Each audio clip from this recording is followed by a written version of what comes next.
Oh, how did I just go to it and not pass broadcast? What the fuck? Hello, everyone. Hello. Hey.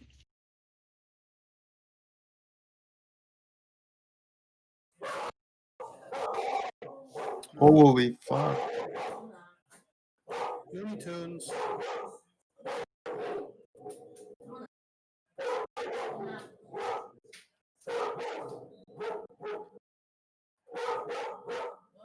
See, this is why push to talk would be so much better. You wouldn't have to worry about this. Luna, that's enough.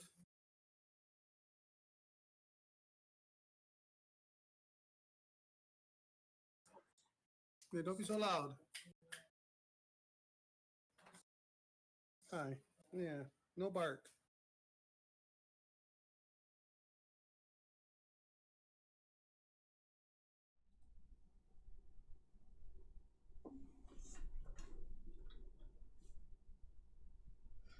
Should be good to go whenever you are, Alex. Hello. Okay. For some reason, I'm trying to get your broadcast on, but for some reason, my Xbox app is it's only showing. It doesn't show me the live thing, and I want to watch that. Just but what can you do? I guess. Hold on, maybe I can watch it this way here, maybe.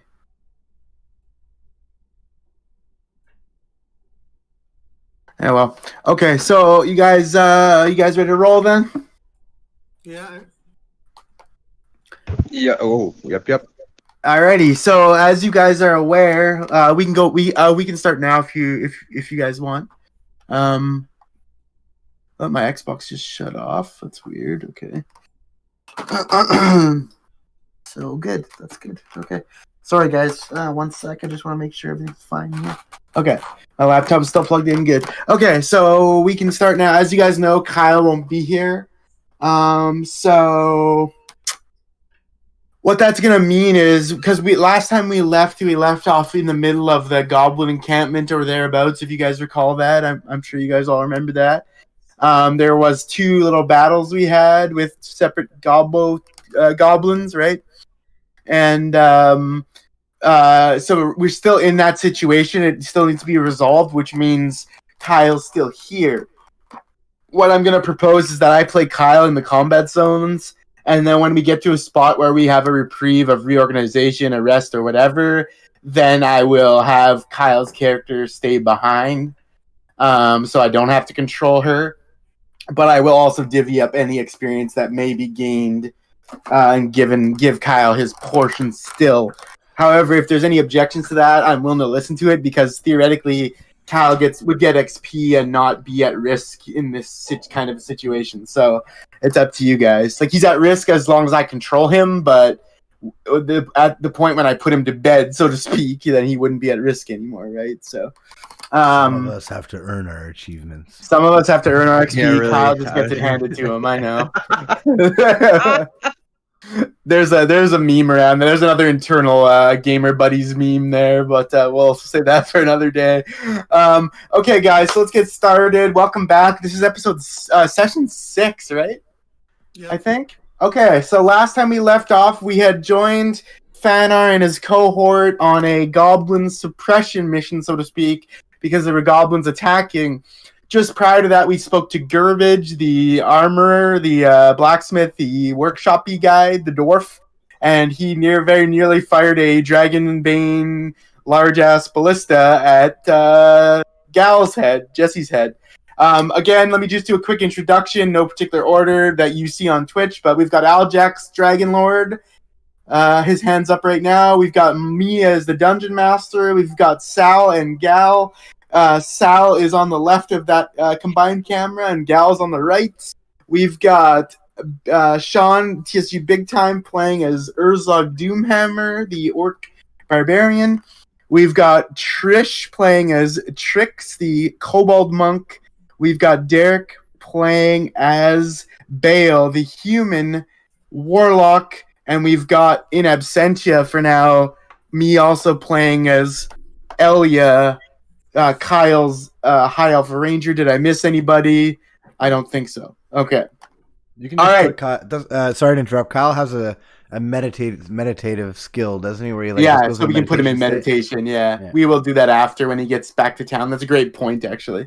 He can just be in a meditative state for the rest of the session. But for now, we just had dispatched a surprise goblin attack, if I recall, and there was the goblin camp behind us that I imagine that we should check out, right?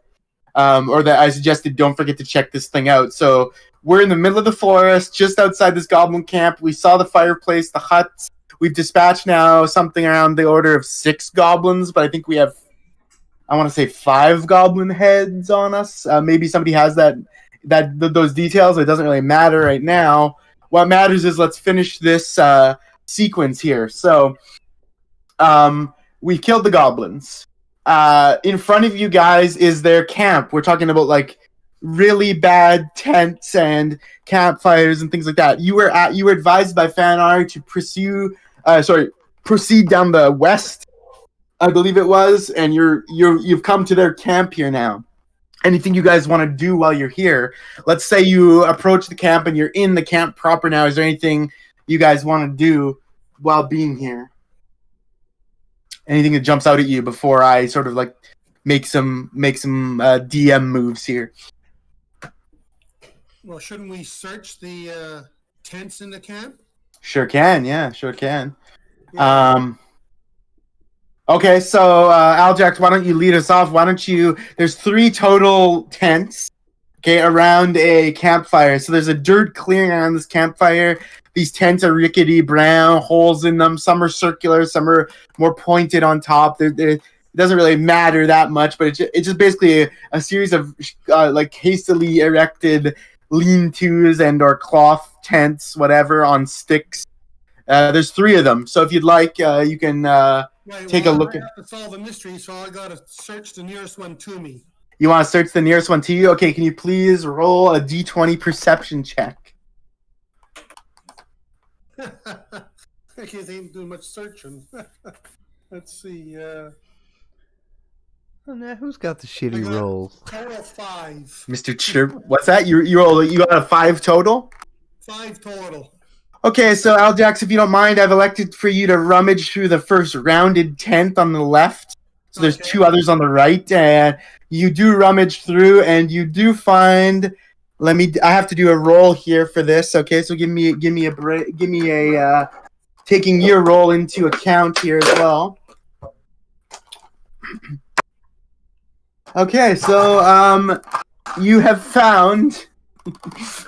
Based on the information I have in front of me, you have found a jar of pickled toes, which is considered a goblinoid delicacy.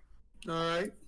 Would you like to keep that jar or leave it? Absolutely not. You're leaving it? I'm leaving it. Okay. So that's about all there is in there. A jar of pickled toes. Does anybody want that jar? Speak now or leave it there. I'm gonna opt out of that jar. I don't want Okay. it either. Okay. Looks hungry. Can I eat Anybody? them now? I mean, you could if you want. I mean, I just want to make sure you guys get your options. That's all, right? I found a jar of pickles for you. Okay, so What a pickles. So here's what I'm gonna do. I know I said I play Elia in combat, but I feel like this is a good opportunity for a ranger.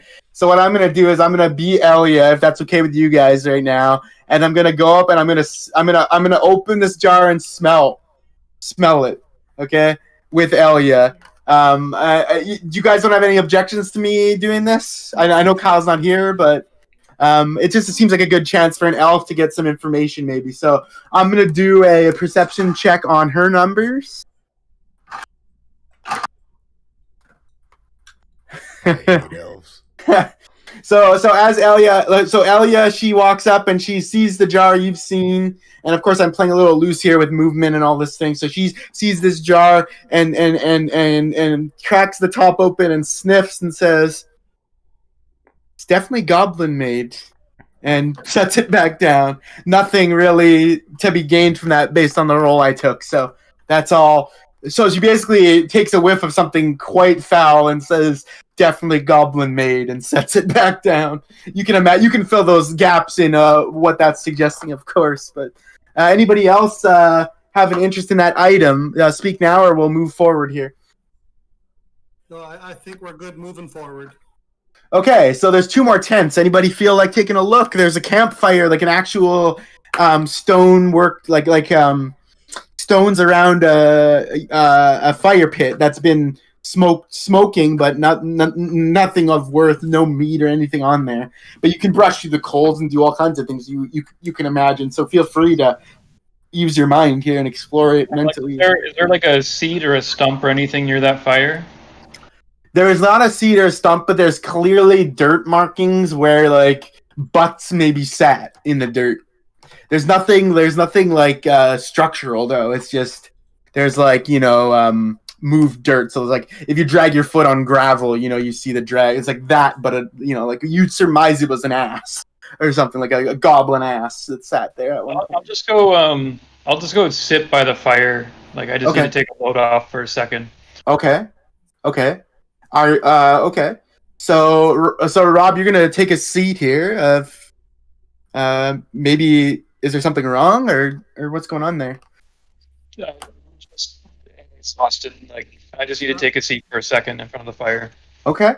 So Sal here is gonna take a seat. I guess leave it to the rest of you guys to explore the camp here. This as small as it is. There's 2 other tents. Anybody want to step up, take a look through them? I want to check out the middle tent. You want to check out the middle one? So Yeah. Okay, so it's more of a triangular one. So why don't you do a perception roll for me, D20, and give me your number.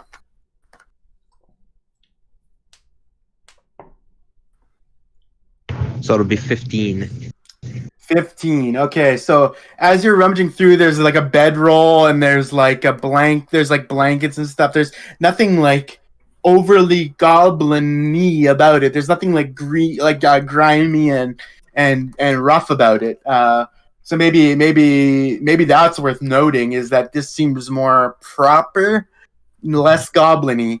And as you do that, Derek, I want you to take another perception roll, please.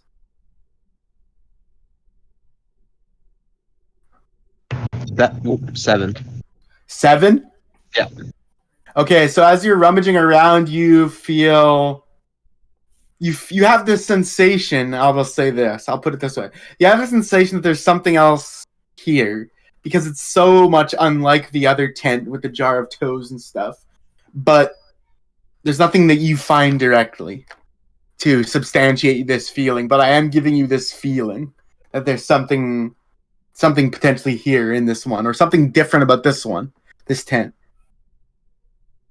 If anybody else wants to take another gander with you, they can do that. But for now, that's the best I can do for you, based on what you've rolled.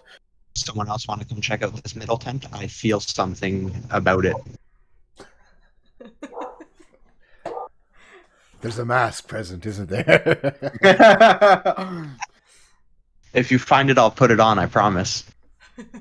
All right, Trix, why don't we get you to search this tent, if that's cool with you? I'm gonna search the last tent, but I can test this one. Was that true? I guess. Yeah. Test this one. Yeah, test this one right now. 15. What number was it? Sorry, go ahead. Say again. 15. 15. Okay. So, Trish, you're a small character, right? And we make note of that often. So as you're rummaging your kobold claws around, you notice the textural difference as you drape your hand through one of the bedrolls, and I want you to grab what you feel. Okay. So grab what you feel and pull it out. Okay. And when you do that, it is a note, like a hastily bound notebook, I guess. Like brown in color, obviously weathered, cornered pages. You can pick it up and bring it to the group and have a read of it if you'd like. Maybe that's something worth doing. I don't know. Yeah. So let's assume the group's with you here, and you're gonna pick it up and read it. Is that fair to say? Yeah.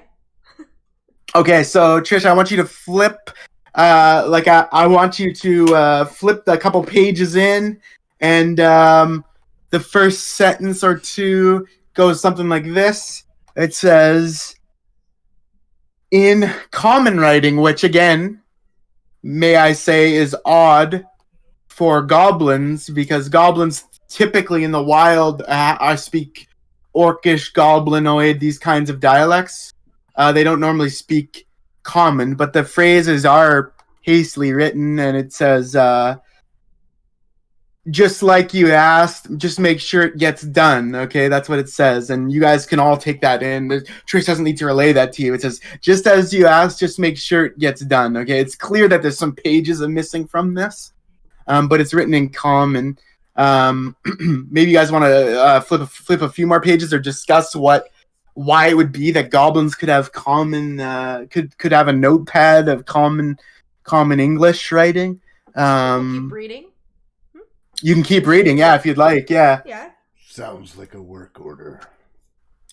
Sounds like a work order. Okay, discuss why that might be, Urzog, and yeah, you can flip more as well, Tricks. But let's think about what Urzog's saying here. Is this a work order? I would need more info, but it. I don't hear them talking. You don't hear them? I would need more info, but it sounds like a work order. Are they muted on your screen, Dad? Sorry, Sean and Trish. No, he's 153%. Okay. Hello. Well, you should hear him. Hello. Does everyone hear Sean or no? We can hear him, yeah. Okay. Just you don't, Dad? Sorry, guys. Okay, try Might now. need to- Don't forget. Hold on. Don't forget. It's the orange box, not the box with my face on it. It's the one that's blanked out, right? Yeah. Yeah, I got you up at 200%. Okay, and I'm assuming you hear me now based on your I hear you answers to now. me. Yeah, Okay. yeah. I didn't say. Wait, what? I was gonna be like, what the hell? So as I was saying, I said it sounds like a work order. I would need further information, but it reads like a work order. So work order, as in like somebody's employing them into a task. Is that what you're surmising? It is common, I would assume, because it's a human commoner, not a commoner, but a human who speaks common, Yeah. who is probably giving a work order to the gobos. What for? I Okay. don't know. Maybe Okay, any the thoughts around attack. Maybe the attack was planned, or maybe this isn't like this is more of a setup kind of thing. Yeah. Why you gotta assume it's human? You speak common. I also speak other languages. Just saying, don't Dick under us fuck. humans. So Trix, you want to flip more? I don't want to delay that, but there's a reason why I let this conversation go a little bit further. So, you want to flip a few more pages here? That's what you said, right? Okay. Yeah. Okay. So as you take your kobold draconic claw and flip through, the page dissolves into flame right in front of your eyes, and I need you to do a agility test right now to drop this thing. So do a D20 with your dexterity modifier, please. Hold on. So dexterity you get +3. I got 12, so 15. 15. Okay, so you effectively drop this now burning book, burning to cinders right in front of your eyes. Like whatever was there, you're reading it just burned, and you drop it. And as you drop it, it basically turns to ash in midair. And you realize there's a heat coming to your left of the left side of your face, and you guys can all feel this. Okay, so maybe Trish, can you do a perception check right now as you turn to look to the left and see what this heat source is, please? +1 on perception. 12. Okay, and I'm going to need everybody to now roll initiatives, please. I think we should get out of the tent. It's on fire. You have to that Trish as well. Yeah, everyone roll initiatives, and I'll be recording the numbers, please. Bale I'll roll with for- 18. Oh, good. 18 for Bale, okay. Gal got 19. 15 total. 17 for Gal, okay. Or Bonus. 15. 15, okay. Yeah. Is there a bonus on initiative, or is it just a D20 and that's it? It should say you should have like an initiative. I think. Wait, it's Dex. I think it's your Dex mod. Oh yeah. Yeah. So Yeah. You have 22. 22. Yeah, I rolled a 19. Okay. 22. I have I got. You have a -2, I believe, right? I got 11 minus 2, which is 9. 9. Okay. And Aljax, how about you? Can't hear you there, Dad. Oh, he's muted. There we go. He's gotta unmute I himself. got total 8. 8 total. Okay. Yeah, And I rolled. I rolled for Elia, and I rolled 11. I believe she has a +3 Dex mod, so that'd be 14. And then, am I missing anybody? Rob, I think I'm missing you, right? Or Sal got a 3. A 3? Okay. Okay. All right. So, you guys turn to look to the left, led by Trish, whose the book had vanished in flame in front of her, and to Ash in general. And to the left, you see the hand of a wizard who has casted this flame spell and burned this book right from your hands. And it is the wizard you recognize is the sidekick to, you guys may not remember, but the sidekick of Fanar, the elvish lady who had the hood on, who was the one who stopped the bolt. She's now burned the book. And she approaches with a certain air of confidence or certainty and says, addressing, I guess, Trix at this point, saying, this elf, tall, slender, in a blue robe, blue hood, royal blue hood, and like I said, sorry, last scene with Fanar, she approaches hands like this because she just cast this flame spell and says, "It's best if you don't meddle in things you'll never understand. Leave the camp at once and go back to Daggerford." And she seems to be getting ready to cast another flame spell, this time looking at the huts and the tents and everything in front of you guys. Presumably she's going to cast this spell on the structures itself next. What do you got? What do you want to do? Maybe Trish, you respond first. She's telling you guys to forget something that you might not be able to handle and go back to Daggerford. She's alone, by the way, as far as you can tell. Hide behind the orc. I'm little. Okay, so you scurry away and hide. That's what you're doing. Okay. That's like my MO. That's your MO. Okay, that's fair.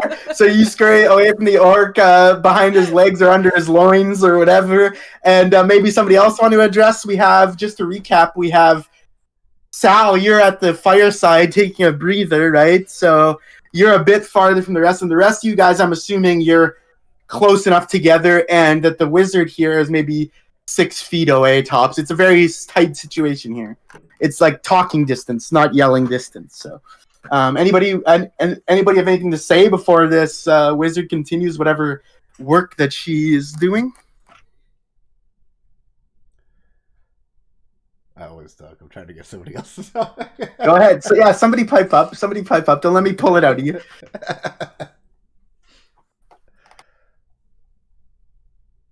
Oh, 95.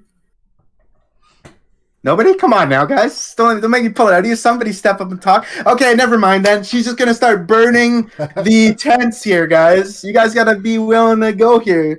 Like, I can't do it all, and I don't want you guys to feel like you're doing it all either. So, guys that are more quiet, you're going to have to make up for Kyle's absence right now as well, okay? So,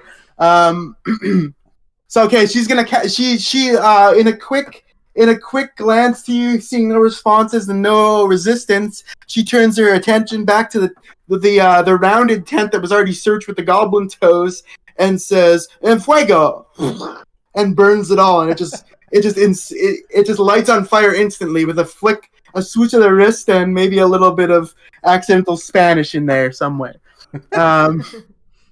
So she burns it up, and again, confident. And these elf eyes are small, and like they're very narrowing as this flame lights this thing on fire. You guys are standing beside a wizard who's obviously of some potency, can cast these flame spells with relative ease here. And she looks satisfied at the tent as it cinders as it burns to a crisp, and is looking towards the middle one now that had the book in it. And same thing, fingers outstretched, as if gonna cast like fan of flames or whatever, right? Whatever it would be, scorched touch, burning hands, whatever. I'm not gonna give away that information. You can just surmise what it may be. Anybody else gonna stop this, or else you just gonna keep going here?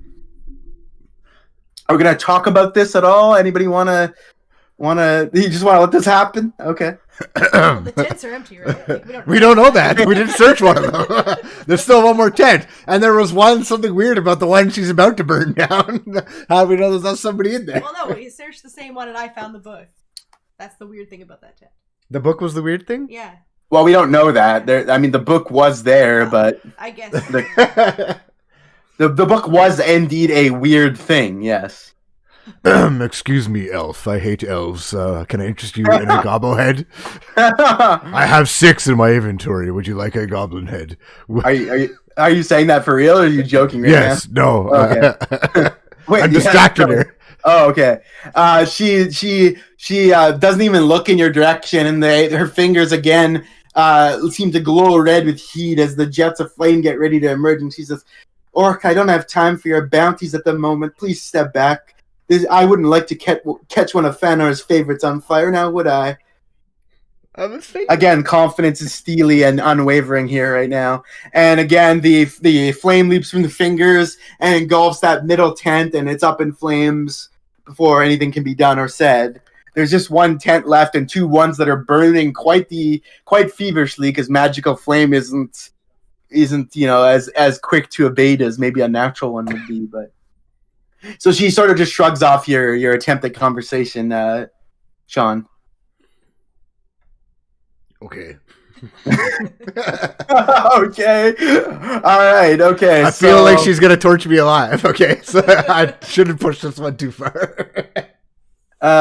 Okay. So she stops. She puts her hand down to her hip and stops. She's like, huh. And to think I thought you lot were heroes. Maybe I'd have a difficult time getting through this. But you guys really make it quite easy. I can see why Fanar likes you, after all. Don't put up too much of a fight, after all. And then she burns the third one with her right hand aside. Instantly gone. So whatever was here, whatever could have been here, whatever evidence is here, it's gone. In a blazing flame, and you guys are standing sort of mouth agape watching this happen. And in fact, you may want to help Sal here. Sal, you might want to get to your feet. You're pretty close to these burning flames here at this camp. Maybe you want to stand up and move out of there. I'm trying to stand up, but it's hard. I'm profusely sweating. I'm starting to take off pieces of my armor. Okay. I'm really not feeling good right now. Okay. So something's not right with Sal here. So maybe somebody wants to at least help him to his feet. Maybe you don't care about the flames goblin. are getting pretty close right now. They are, yeah. They're very close, actually. And I'm gonna need you to take tests soon if somebody doesn't help you to your feet here. Yeah, Urzog will. I'll walk over to Sal and I'll help him up. And if I have to hold him up, I will. I think I can handle that, no problem. Okay. So as you reach to grab Sal under the arm, you can confirm that he is at least perspiring, maybe more than what you'd think that he would in the direct vicinity to flames here, right? Yes, he's in front of flames, but it wouldn't create that much sweat that fast, and his body heat is very clearly visible to you. So I don't know what's going on there, but it's something that you notice, Urzog. Okay. Is there something should I? Well, listen. The game's driven by conversation. You can talk. You can talk to him. You can leave it be. It's up to you what you want to do with that information. Excuse me, Sal. You appear to be rather moist. Are you feeling all right, friend? I've felt better, but I've also felt worse. Can you just help me out of here? I'm sure it'll pass. Where would you like me to bring you to? Just anywhere away from the flames, please. Okay, maybe get him over to the tree line. Sorry. Yeah, I was gonna say I'll pick him up and I'll kind of carry him over to the tree lines as far from the flames as we can get. Maybe I don't know. Okay. Maybe that's 30 or 60 yards away from what is going on right now. Okay. So, you guys, this whole camp is now burned down, or it's in the process of burning down. The wizard has done these incantations, these flicks of the wrist and stuff, and makes to walk away. back to the left forest where she came from. Doesn't really spare you more than a momentary glance after her comments earlier. Any engagement that is desired here, or do you just want to let her walk, presuming that she's on some sort of mission? I don't know what's in your guys' head, but she's about to take her leave from this scene, this burning campsite. Can I call after her? And I think I remember her name being Serena. Yeah, that's correct. I'll call out, Serena, you're being very suspicious. I don't think Fanar would appreciate you burning down Interesting. evidence. Interesting. Thank you. Okay, so she stops dead in her tracks as you say that, calling out to her, and she turns like on a dime and subtle grace that the elven types show as a natural course of their lives, and she says, "And what exact kind of evidence do you think was in these pathetic little huts like this?" And she gestures towards the burning thing and sort of smirks as if she knows things that even if you knew, you get the feeling that it's almost like a one step or two steps behind kind of smirk. If you know what I'm trying to explain. So she's asking you, and what kind of evidence do you think would be in a goblin hut like this?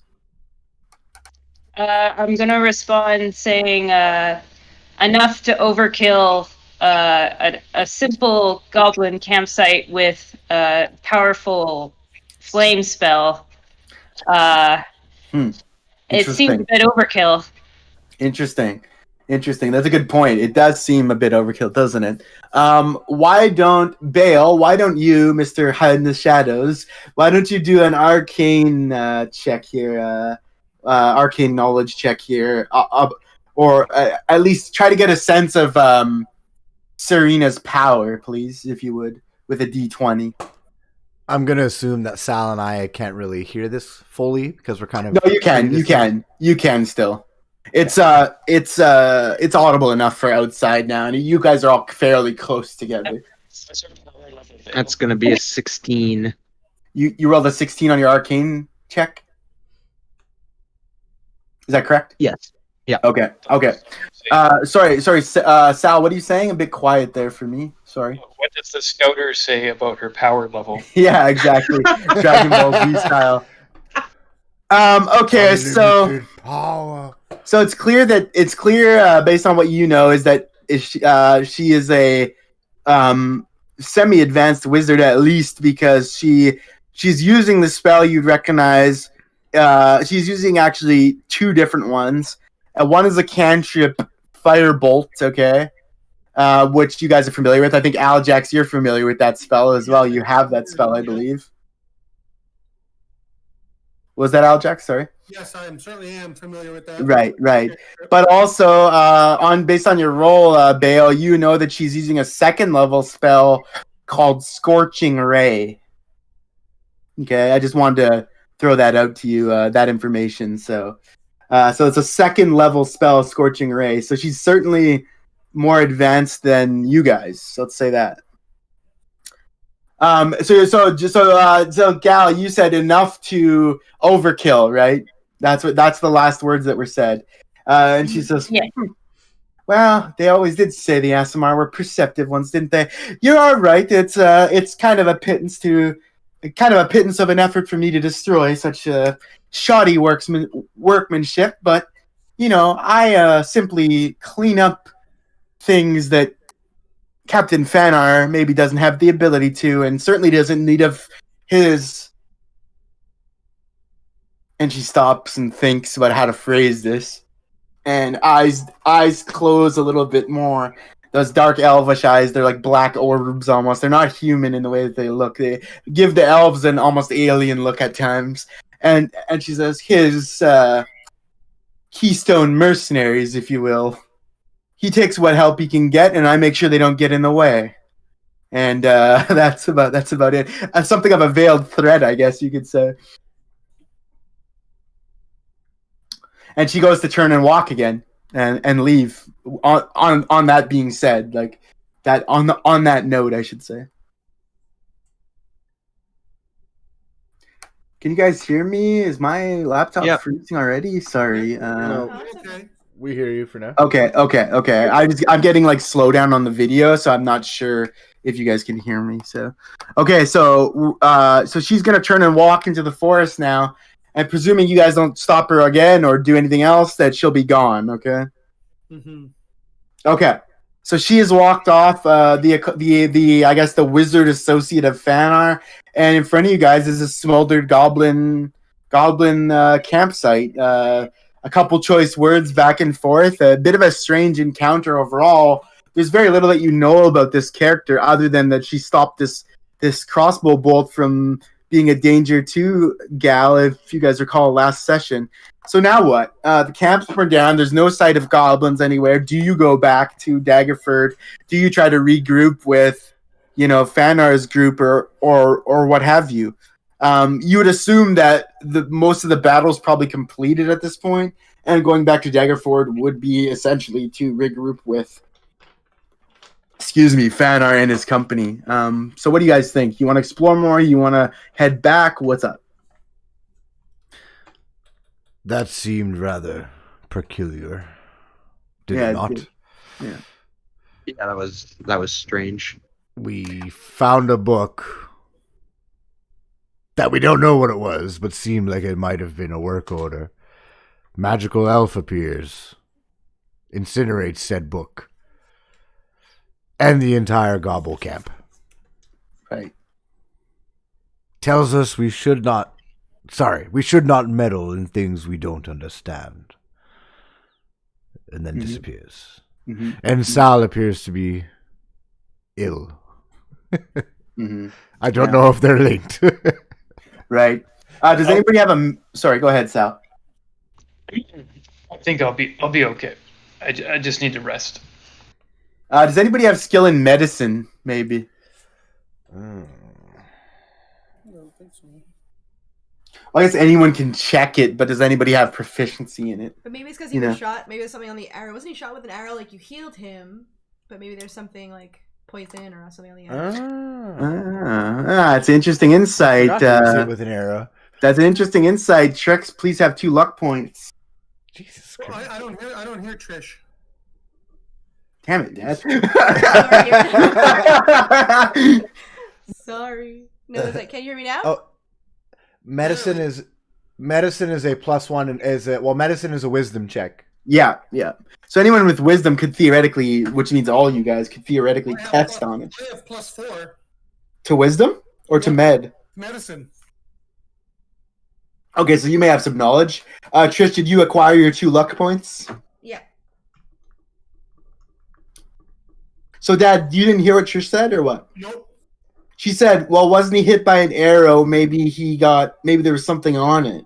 Like, yeah, we healed the wound, but... And Like then there's poison or there's something. she's saying maybe a poison or something.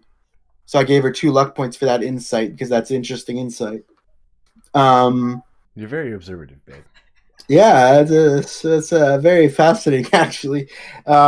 So, Aljax, do you wanna do a run through here of Sal and see what's going on?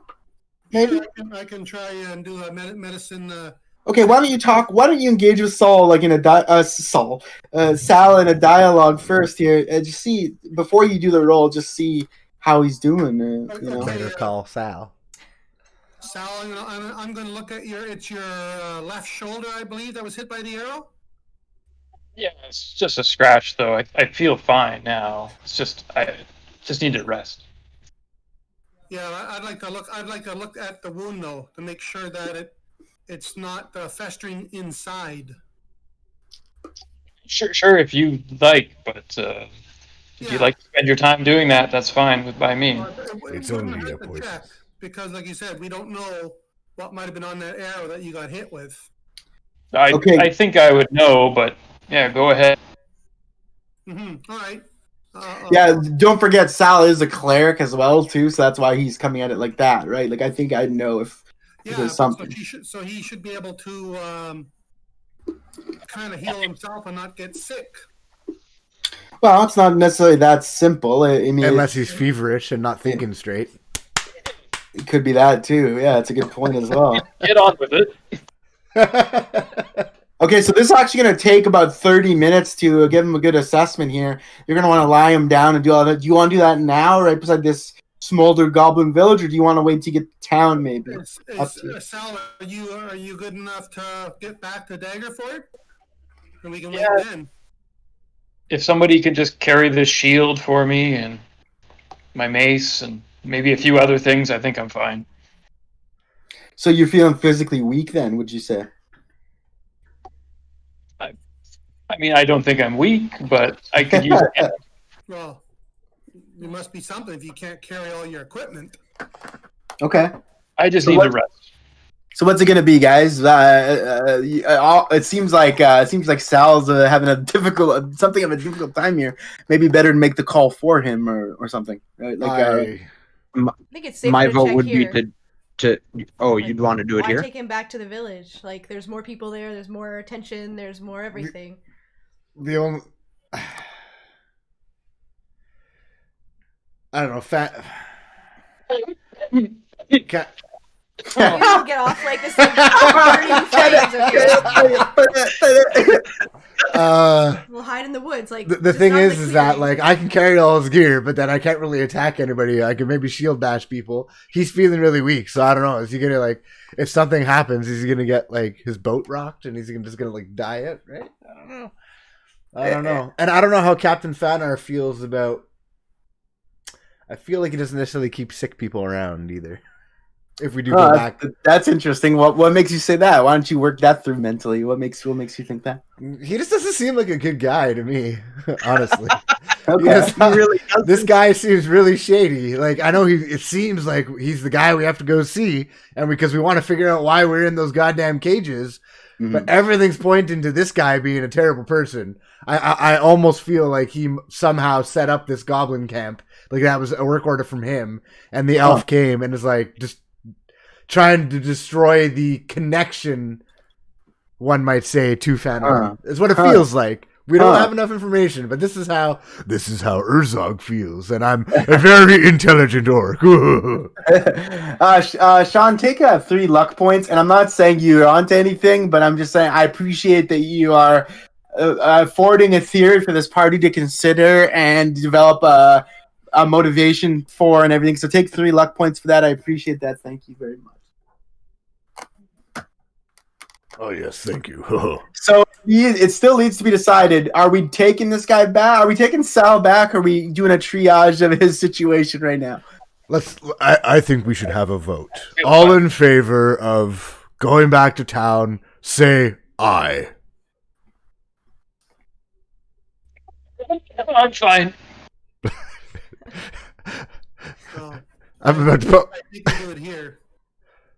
Okay, so all in favor of staying here and assessing him medically right now for 30 minutes.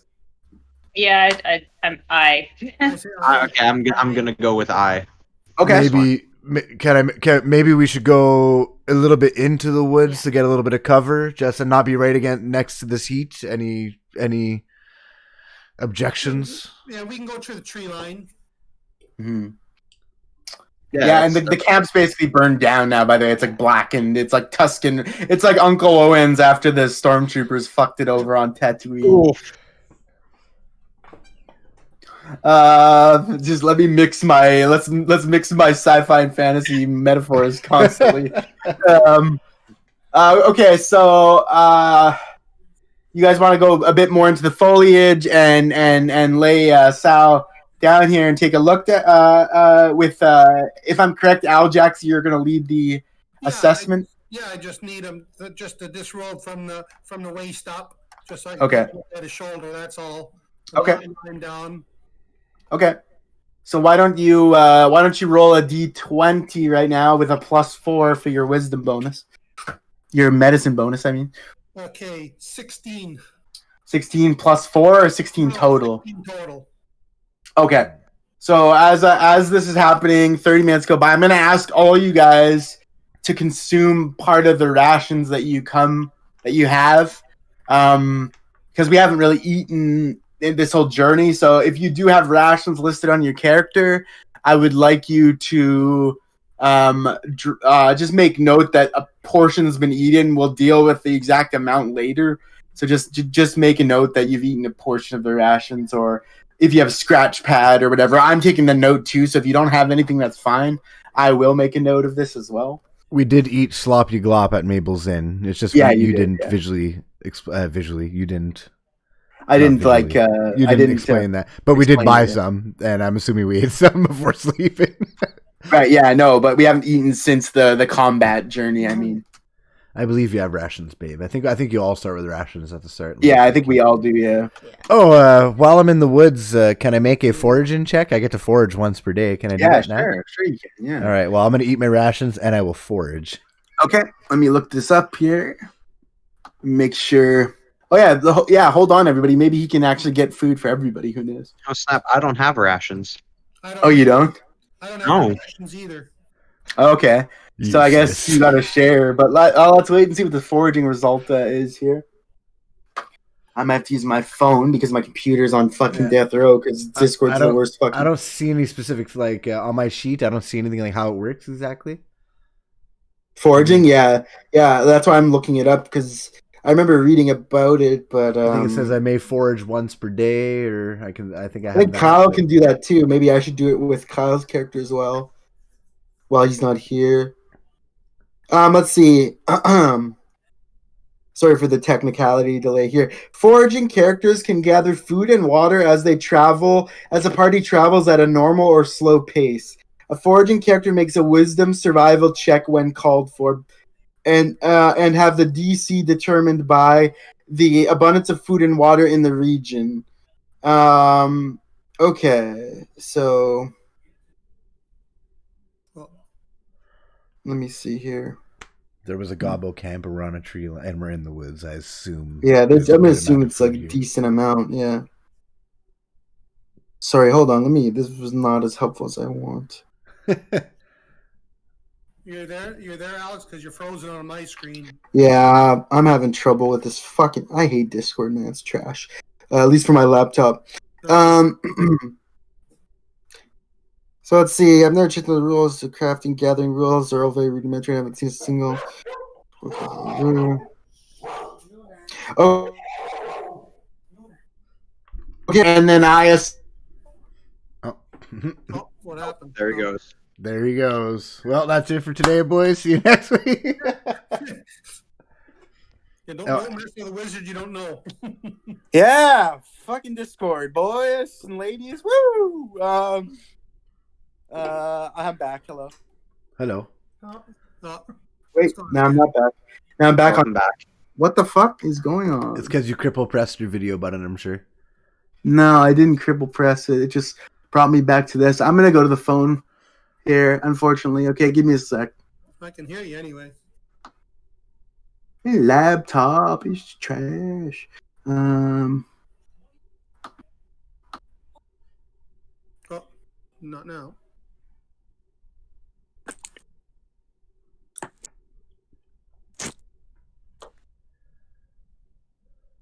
All right. Hello. Hi. Hello. Okay, Hello. there you are. I'm Welcome back. back. Hello. So foraging, you guys need to, Sean, you need to set how long you want to do it for, and based on what you say, I can it changes the table result and the difficulty attempt of it. So if you take longer, it's less hard to find things. If we're gonna take a 30-minute break here, so maybe you take like a short foraging trip rather than like a day-long hunt or something like that. Yeah, we're taking a 30-minute break, so I would say like a short, probably maybe half that amount of time, so I can also look out kind of thing. Okay, so I'm gonna need So, you to 15 roll minutes? a wisdom D20 check then. Okay, let me check my wisdom. I think it's +3, but give me a second. Mhm. Wisdom on And survival check rather. It is. It's survival. Yeah. Okay, survival is. It says +2, so it'll be my wisdom +2, right? Yep. Okay. It might just be. Oh no, okay. Mine says survival wisdom. No, I know, but it might be the +2s already, including the wisdom bonus. But I'm not sure. Well, I don't have a wisdom bonus anyway. My wisdom is you don't? +0. Okay, so it's No, my wisdom is 10 +0, and Oh, okay. the survival is +2, so it'll be 10 Gotcha. +2, right? Gotcha. Or my roll +2, I should say. Yeah, it'll be your roll +2. So Yeah. go ahead and roll D20. The difficulty I set was 17. I got 10. Okay. So the difficulty is high because it's a short trip, right? Like I said, the longer, the more easy. So you weren't able to find anything of value here. If you passed to 17, you could have found food for everybody, like berries and stuff like that, just to sit in for rations for people. But unfortunately, not the case. So who actually has rations listed on their character sheet? Or like a bag of adventurous gear, because that usually contains rations. Not me. Because the people that don't, I'm going to need to make note of that, okay? Because that means you won't get to eat right now, unless somebody shares their rations with you. Trish has a Dungeoneer's pack. I don't think that has rations, though, does it? No, the Adventurous pack does. Does not. My pack has at least 10 rations. Whoever needs some can take some. It's less weight for me to carry. Okay. Well, I definitely am. I have no rations. Okay, so let's say you guys eat light then. Rob, they're gonna eat like everyone that lacks a ration, please put your hand up for me to see right now. Or say I. I. I. Me. Okay, Derek, Trish, you have rations or no? No. No, right? Mm-mm. No rations. Gal's already eating her rations, I see. Okay, nonetheless, Yeah, Okay, so nonetheless, Rob, I'm gonna say the party's gonna take 4 of your 10. Is that acceptable? Sounds good. Okay. So you guys are gonna cover your food needs. So Rob, you've dropped now to 6 rations. If that's acceptable, okay. Yep. And okay, let's begin this triage then. So Dad, you need to roll a wisdom check, medical check. Yep. Modified by your medical skill number. Right. Okay. Modified with it's 13. Modified 13. Yeah. Okay, so I'm just gonna assume you're okay sharing this information, and rather than getting you to say it, I'll let you know what this means in a second here. I gotta put my phone down briefly, guys.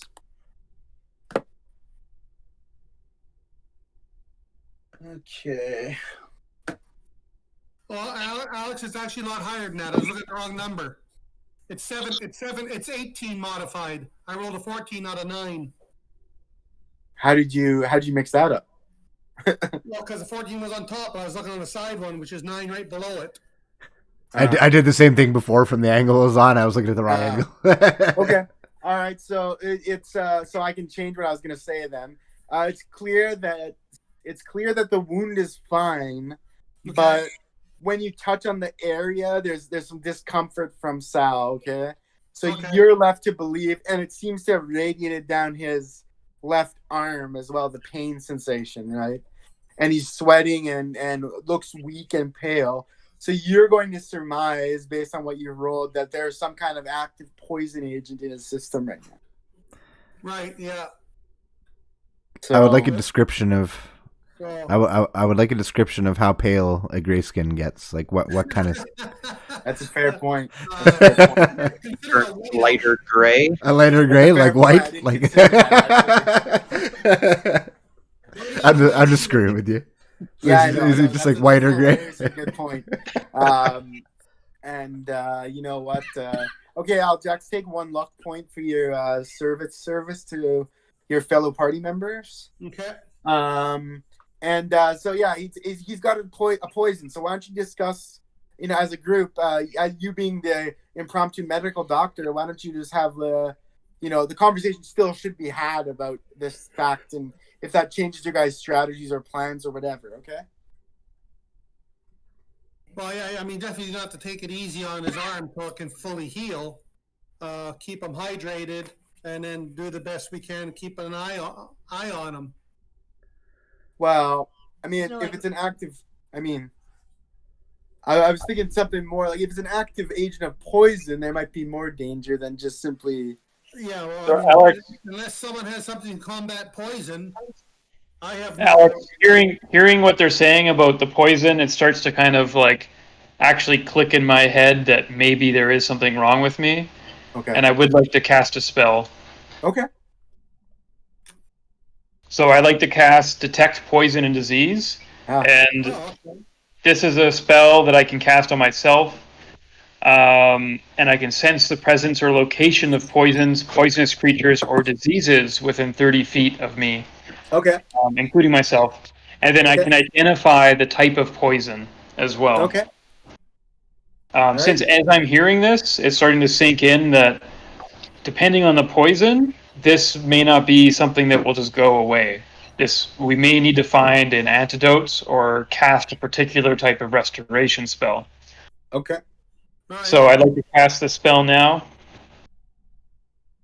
Okay. Go ahead. Yeah, so it has a verbal, somatic, and material component. There's like a leaf that I'll take out of one of my packs, and I'll just mumble to myself like, Detectus Malorius. Awesome. Awesome. Well, that's good. That is good. I like that. So okay, so you cast it now. Hold on. I'm just looking up a thing here. I apologize. It's called Detect Poison and Disease. It's a first level divination spell. Right. For clerics. D20, D13, so okay, so you've detected what it is successfully, right? And so it occurs to me based on what I'm looking at here in my notes. Okay, but for the record, there are thousands of poisons, or at least tens of poisons in the universe, and it would appear to you, using that spell, you have contracted what's known as striped toadstool poison. Okay, and that I can give you more information.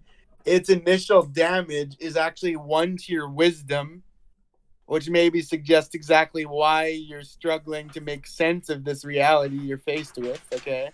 And it has a potential to, I guess, in a manner, eventually stupefy you to the tune of 2d6 wisdom points reduction and 1d4 intelligent point reduction if left untreated. So it's a mind-altering poison, essentially. It suggests that these are temporary, but it does need advanced medical ability to cure. Okay, so striped toadstool, and you have taken a temporary hit to your wisdom, which again explains some of the difficulty you're having in grasping the situation. So, you guys, he can at least point that out to you guys, and maybe you guys can make a plan going forward, but definitely not something you want to keep around, considering a cleric needs wisdom for spellcasting, I believe, and also intelligence to be like a regular functioning member of society. So yeah, so from my knowledge, I require an antidote. I'm not sure where a formulation, or if a formulation exists. What we would typically do back in the service was the mage would have to cast, or an advanced cleric would cast a lesser restoration spell. I don't know such a spell. This is advanced training required. So maybe something better left for town, or something. You guys can talk that out right now while I prepare for the journey back. Okay, so maybe or think about and then a kind of haze comes over me, and I just say, I think I'll be fine. It's okay. Poisoned. That's why he's stupid. Did you hear that? My bad. Yeah.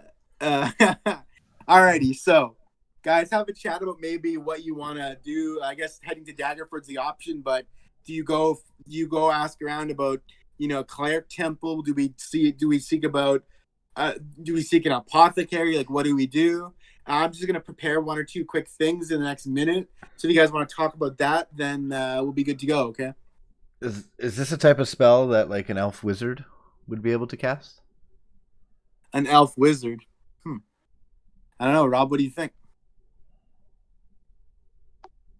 Potentially, if they have the training, it's possible. We could ask. I guess you'd have to ask. Yeah.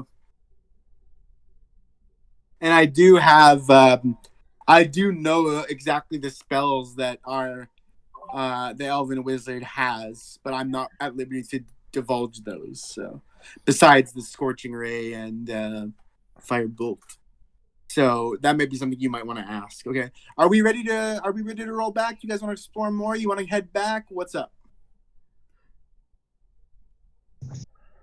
Best option is probably to head back to Daggerford. I would assume, yeah, maybe. Yeah. Yeah. But I guess we gotta head back to our. Is our horse and buggy here? yeah, Or you is have it back in you have the Vegaport? horse. The horses he lent, the Fanar lent. They are still like hitched up back a ways, right? But they're gonna be there, so we can make the leap in time to begin that journey back if you guys want to. Yeah, I and think then we should, yeah. go inside the wagon. Yeah. I'll carry Saul. Okay. Now, Sal. yeah, Sal should rest inside the wagon, right? Yeah, Alex, just a heads up. I gave myself a -1 on wisdom, Okay. and I also gave myself the poison condition, which means that I have disadvantage on attack rolls Okay, and thank you. disadvantage on ability checks. Okay, thank you, Rob. Now, Sal, is Appreciate there a duration on this, or I have that info. will he you does get better not. over time? Yeah, Or? from what I know, I haven't dealt with this type of poison directly. I've only read about it. Okay. This is one that requires intervention. Okay. But yeah, I think I'll be fine. Oh, I also forgot to mention, Rob, you said 30 feet you can detect poisons as well. Right? Yeah. So did I detect Yeah, anything else? So actually, it's the arrow that you ripped out was within that range-ish. And you can confirm, I forgot to mention, that striped toadstool came as Trix, as you said, from the arrow strike, the goblin arrow, right? So, I mean, that's something to talk about as well, right? That they had that at least this goblin or this arrow had a coating of striped toadstool to it, Right. a mentally debilitating poison. It's kind of Yeah. And Yeah. where'd the goblins come by that? Would be I was good gonna say, to is find this- out too. that Is does this seem particularly- a bit strange. I'll let you guys work through that. I just need to take a bathroom break. That's why I'm sort of like, you Yeah. guys work through this, and I'll come back. Go Is that take your okay? bath. I'll just be right back. Okay. Yeah. Is this particularly something that goblins can do? Like, I don't think so. But there are like goblin shamans, aren't there? There are like magical goblins as well. No. Yeah, it sounds to me like Fanner might have had a hand in this again, supplying them with this. I don't think they'd come by too easily. I wonder then who the. And that wizard. I wonder who the arrow was meant for then. No, I just think any one of our party member. I don't know. I think Fanar is a pretty stand-up guy. I like him. Yeah, I would expect nothing less from you. Kept an eye on too. Do you want a coffee refill? No, thank you.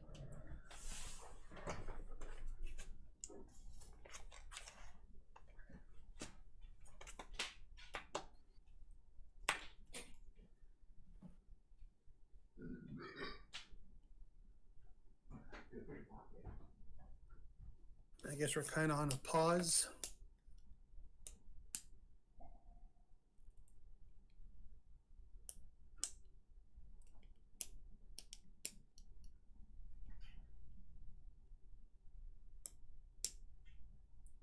Did anyone write down what she said?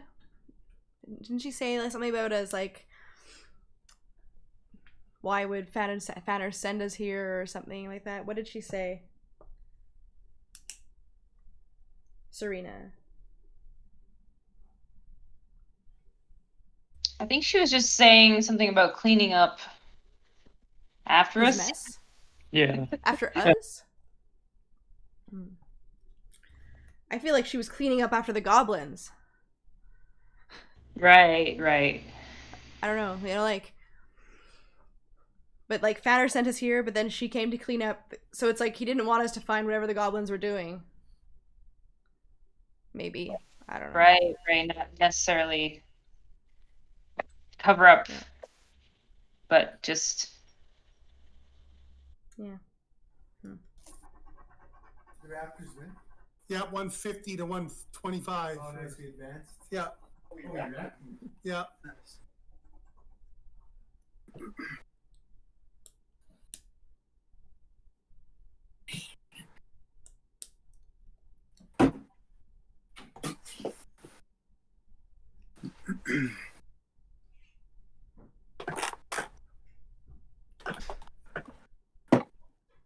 Alrighty, I am back.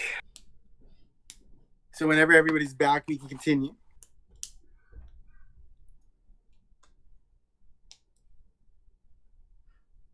You guys hear me still? Yeah, I can hear you fine. I'm not sure who's all here. I don't have everybody on camera. It looks like Derek stepped away. Probably Sean and Trish stepped Yeah, away as well. Sean stepped away. Yeah, Sean did. Okay, cool. Thanks for that, guys. It was killing me. I had to go to the bathroom.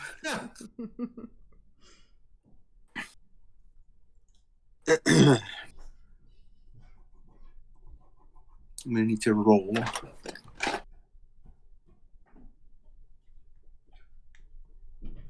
So we figured everything out. We know nothing. You know nothing. Is that what I heard? We know nothing. Welcome Give back. me the Welcome chopper. back. We all back? Are goblin shamans not a thing? They are a thing, yes. They tend towards the magical, some apothecary work as well. If we think back on it, guys, have we encountered anything kind of like this on our journey, but so far, but like maybe unaware?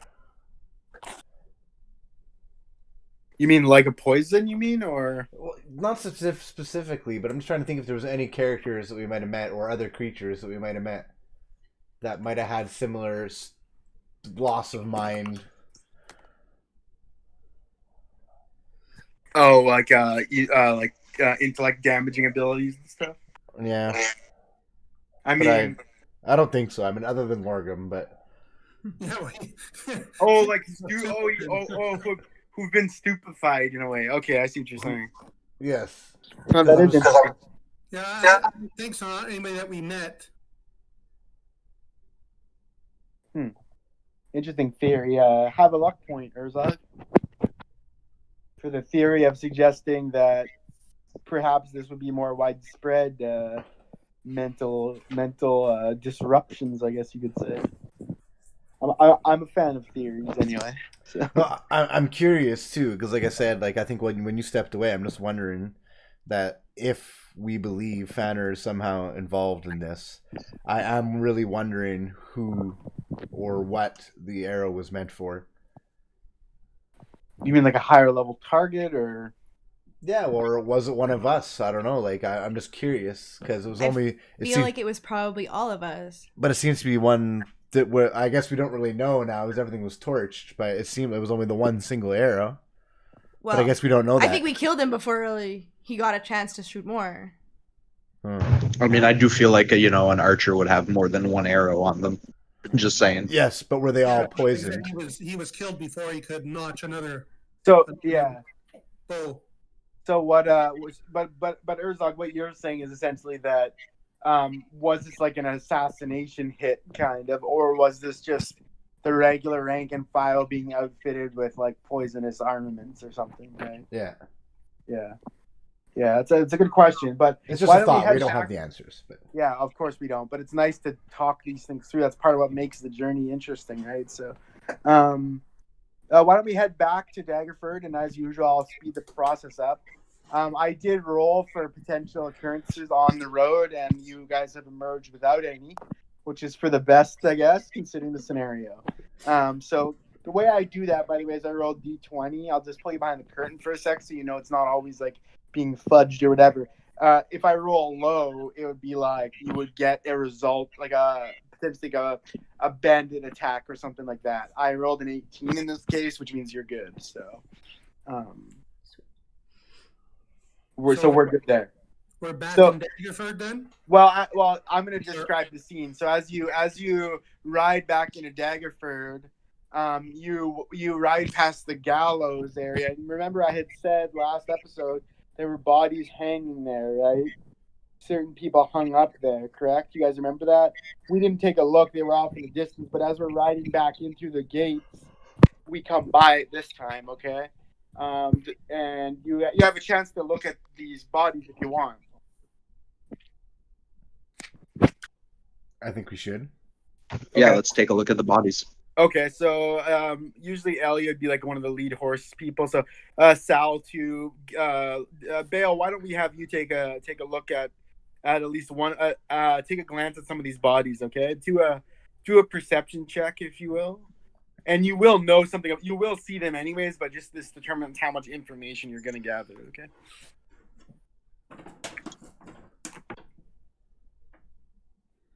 So that'll be a 22. So as I glance at the bodies, what am I noticing? So as you glance the bodies, you notice, like I said, 3 in number, and you know for a fact that you don't recognize 2 of them. Okay, there's 2 on either side that you don't recognize.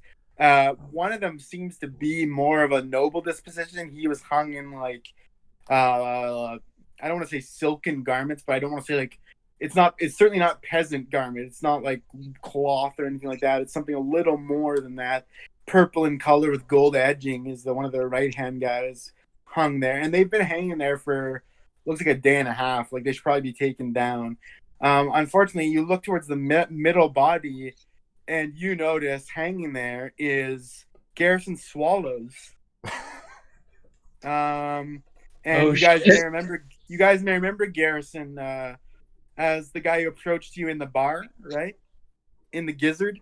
Mhm. And told you to keep an eye on happenings or ingratiate yourself to Fanar, correct? Yep. So yes, it is. You guys can confirm that he is indeed hanging and dead in the middle of this trio. The other 2, like I said, a nobleman, a peasant, could be a horse thief, who knows? One guy's definitely of a higher echelon though than the other, and Garrison Swallows, a former like captain or sergeant, or not captain of the guard, but like, you know, not a rank and file trooper. So that I would assume that that's surprising to some degree, right? Especially considering the fact that Garrison Swallows had asked you to come back and chat with him after some time, right? Looks like he won't get that opportunity. Is there anything you want to look at further on these bodies? You're asking So everyone. I kind of want to, like, I'm in the back, but Yeah. I'm trying to peek out, I guess. Okay. And if I can get Gal's attention, I just want to say, like, is that anyone we recognize, like the noble looking one? Just because we've been in the area, we've kind of been like scouting. Yeah. I'm just wondering if like we know who that is. Okay. Why don't you step up a little closer, do a perception check, okay? G swallows. Ooh, you touched me. So I get a 6 total. 6 total. Ooh. Okay, so as you're looking up and down, it's just a human noble, like I said, in some nicer garment, who knows what. And you were just about to look back to Sal there and kind of give him the nothing I recognize, when a familiar voice pipes up from behind. And I'm gonna try to do this a little bit of justice here, more than last time, but I guess I'll just say it's who you expect. It's Captain Fanar come behind you guys. You're just in the town square, broad daylight, so this is not like, you know, you're not in any danger, but he surprised you by being there, as if he was already watching you come through the gate already. Okay, so he says, if I can get his voice right, let me just. So I believe it was something like, "Oh, welcome back. It's nice to see you in one piece, but I see you've taken a look at our latest unfortunates." I guess he's addressing. Let's say he's addressing Aljax here, or he's addressing the group as a whole. So, but let's say Aljax, you have first crack if you want to respond. Yeah, why was Garrison Swallows one of the bodies hanging? What crime did he commit? Well, it's a fair tale that you even know Garrison at all, isn't it? I had heard that there was a number of uprisings in my group, a number of ne'er-do-wells, if you like, and it's my job as leader of the military of Daggerford entire, not just the guard captaincy, anything else, but dissidents are to be punished. And I had heard from his own handman that he had made several forays that questioned my leadership. And as you well know, these are trying times, and they always will be. and Mr. Swallows made that even more trying. So, as the crime, I'm sure, I assume you can fill in the blanks, Dragon One, yourself. Your kind is known to be fairly intelligent, I would surmise. And the blanks would be these, if in case I'm wrong. The blanks are, I don't have time to deal with inside trading, if you like. I have to make decisions, and sometimes they're hard. Those include asking you to fight on my behalf against these goblin forces, which I'm told that you dispatched the west side pretty effectively. Although, I was also told, or I also see, that, one among your number usually staunches, at least not here. Where is the male gray one, as a matter of fact? He asked. He's here with us in the carriage. What? And in the carriage? It's an interesting place for a cleric, don't you think? Usually on the front lines. What's the matter? I heard that maybe he didn't look so well. No, he was just tired and needed rest. Oh, just tired. All right, then. I guess fighting the goblin folk does take something out of you, does it not? Regardless, there are a number of things I must attend to. I very much do appreciate your work. Please do bring any goblin heads you did acquire background to the barracks, and I'll make sure it's taken care of. As far as we go on things, Lizardman, you can tell your friends, and I'm sure they can hear me themselves. Garrison is not to have been trusted. The favor that was done by his hanging is maybe not one you'll recognize, but one you will appreciate in due time. And did you get any information from him before you hung him? From Garrison? Yes. Information from Garrison. That's a good one. Information from Garrison. That's exactly the kind of reason that men like him hang, is because the information that they tell may as well be a lie, may as well be goblin talk, for all I'm concerned. You do well to remember that Daggerford is a nice place, but sometimes the nicest faces hide the darkest truths, my good dragon friend. Okay, I was just wondering. Yes, and I too have just wondered how a good man like Garrison Swallows can be corrupted, as it were. I would like to say something to Fanar. Sure, of course, right. Anybody can. Anybody. Yeah, so Urzal is going to step forward and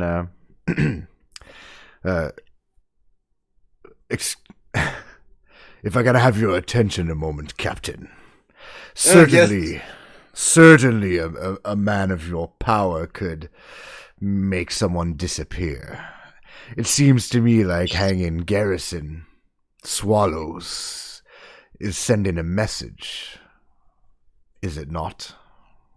Well, Orc, you may be more perceptive than your many arrows kin, I'll tell you that much, but no, it's not much more perceptive than I've already said. It was certainly to send a message, and that message is: I am not running a garrison of happy tongue jolly knockers, which is to say, I don't run a garrison that stands for anybody getting out of line. Perhaps you would understand that more clearly than some of our Daggerfordian parlance. You'll forgive me, green one. Simply put, Orc, he was not to be trusted. And I'm sure you can understand someone not to be trusted in your own vicinity. And he glances among all the group, like left to right, as if scanning your entire party as he drops that line about trust. Fair point. You do well, Orc. You should know, if anybody, that your kind here are in greater danger than most, given the history of these lands, and you should do well to watch your own back, even amongst those you count as friends. And I, as captain of a guard, captain of the military, leader, top general of this town, must do the same. And surely you can understand the veracity and the importance and the understandability with which I make those kinds of decisions. Look, Garrison was a family man, a good one. Until he's not. And that's how it goes around here sometimes. Bandits say this and goblins say that. And before you know it, too many words in the air and not enough brain in the head to make the right decisions, and that was Garrison's flaw. And And who that was made... I'm going to interrupt you, Captain Fana. Who made you judge, jury, and executioner? Well, again, this is a question I have almost every other day. I thought as much was clear to you, made already clear to you. The Council of Guilds runs Daggerford.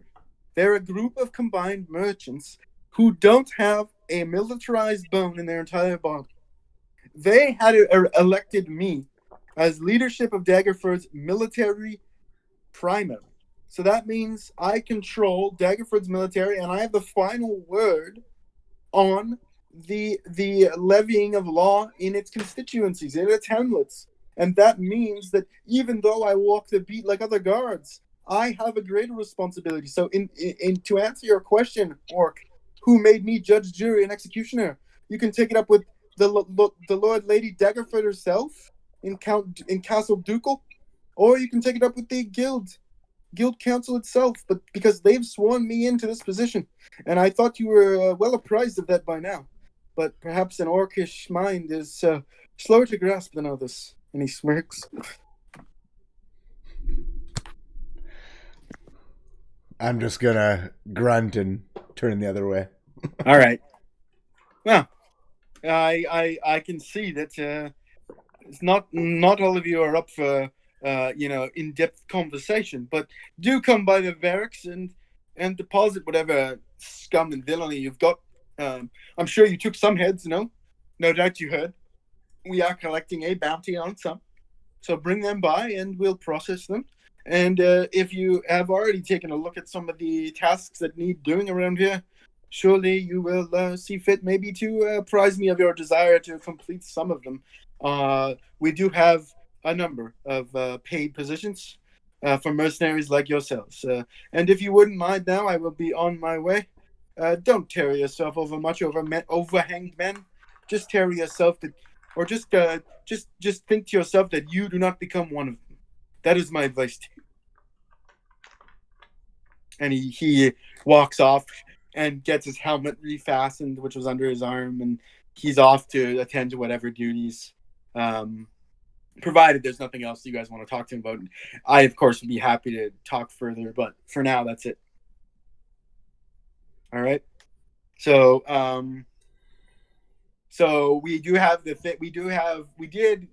encounter several potential leads to tasks, but we do have a more pressing matter. We do have a matter still standing with Gerbage, right? I believe there was an offer standing with him for some arrows and whatnot.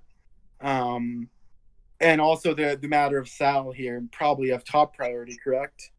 So I think Sal's top priority. Yeah, so why don't you guys think about what you want to do here? I'm going to put this phone down and take a drink. Is there an apothecary nearby? I'm just yelling out from the back of the caravan. Yeah, there is. Seek the apothecary. There is. Antidotes and such. Yeah, that has to be our first stop. I don't trust the Elvish one. Alex is frozen, apparently. Yeah, did we lose Alex? I'm still here. No, you guys can't see me? Yeah, we can now. You were frozen right when you were drinking water. It was funny. Okay, Sal, did you mention the wizard, the female wizard? Is that what that was? I just said find an apothecary, antidotes and such, and that I don't trust the Elvish one. Okay. So even if they Go ahead. Yeah, what was that? No, go ahead, please. I was going to say, even if they have the ability to help cure me, I don't know if I trust them because of their association with Fanar. Okay. May I ask, by way of just exploring something I found interesting, and I know I'm maybe meddling as a DM, but Aldex, may I ask about more? Maybe you can explain more your decision to hide the status of Sal. Maybe what led into that. I just don't think Fanar needed any other information that might help him to decide to do something one way or another when we're not ready for what may come. So I just thought it was better just to let him know that, yeah, he's fine, just tired. Okay. Any thoughts about that group wise, or it's just something I wanted to touch back on because I thought it was an interesting choice. So. 'Cause I think that was pretty smart. That was pretty smart to do because Yeah, I we don't- don't I don't really trust know them. what it is that it comes from. So Right. Yeah. So you're thinking your thought process is, if I may meddle further, just like as an outside viewer, your thought process would be, if indeed Fanar is part of the poisoning process, him knowing that it was either effectual or not effectual would change his next move, right? Theoretically. Well, yeah, if he knew that our ranks might be depleted, he might step up whatever plan Mm-hmm. he might have set in motion that we're not sure about Yeah. yet. Right. I think too, like I said earlier, is that Fanar doesn't seem like the type of guy who leaves loose ends based on what we assumed to be burning down a goblin camp, destroying that potential Right. work order, potentially being involved with our capture, potentially being involved with the burn down of the tavern. Yeah. Yeah. If don't we forget somehow, about Magain's Old Pine, So- if we somehow link him to the poison, like this is a lead potentially on him. And like I said, if he knows that he is poisoned, he will know that somehow might lead us to him potentially. Right. Just the thought processes. Yeah. Okay. Aljax, have 2 luck points, please, for your decision. Again, the process here is to reward attempts to help generate story, right? Even Right. as long as you're within your character's realm, if you're helping to generate ideas and story, that is fun for me to watch happen too. So that's the process. That's some of the thought process that goes into that, right? Last thing I want to do, if I can meddle a little tiny bit further, is to create the talking point around. Is there anything that wants to be discussed before we just do like the, go to shops and yada yada? Do we want to discuss, like, you guys as a group want to discuss Garrison's hanging there? Like what? Because that was a quest line, if you want to think in a video game. Well, Fashion. something a little bit not quite on that line, but I'd like to know why Dale thinks that Fanner is such a wonderful guy. Look at him. He's a shady guy himself. I have a cloak and a hood. He said that. We all have cloaks and hoods now. Well, I was the OG, okay? I had it first. I set the trend. Is there any thoughts about Garrison's death and what maybe that may lead to? Just again, all I'm trying to do is, like, we're all kind of writers together, right? So let's think of, what could some implications be? Is there any talking points we want to address before we just go to the next move as a party and things like that? Well, yeah, I don't think it's a coincidence that he tells us to keep an eye on Fanner and he ends up hung. Yeah. I think there's something to that. Mm-hmm.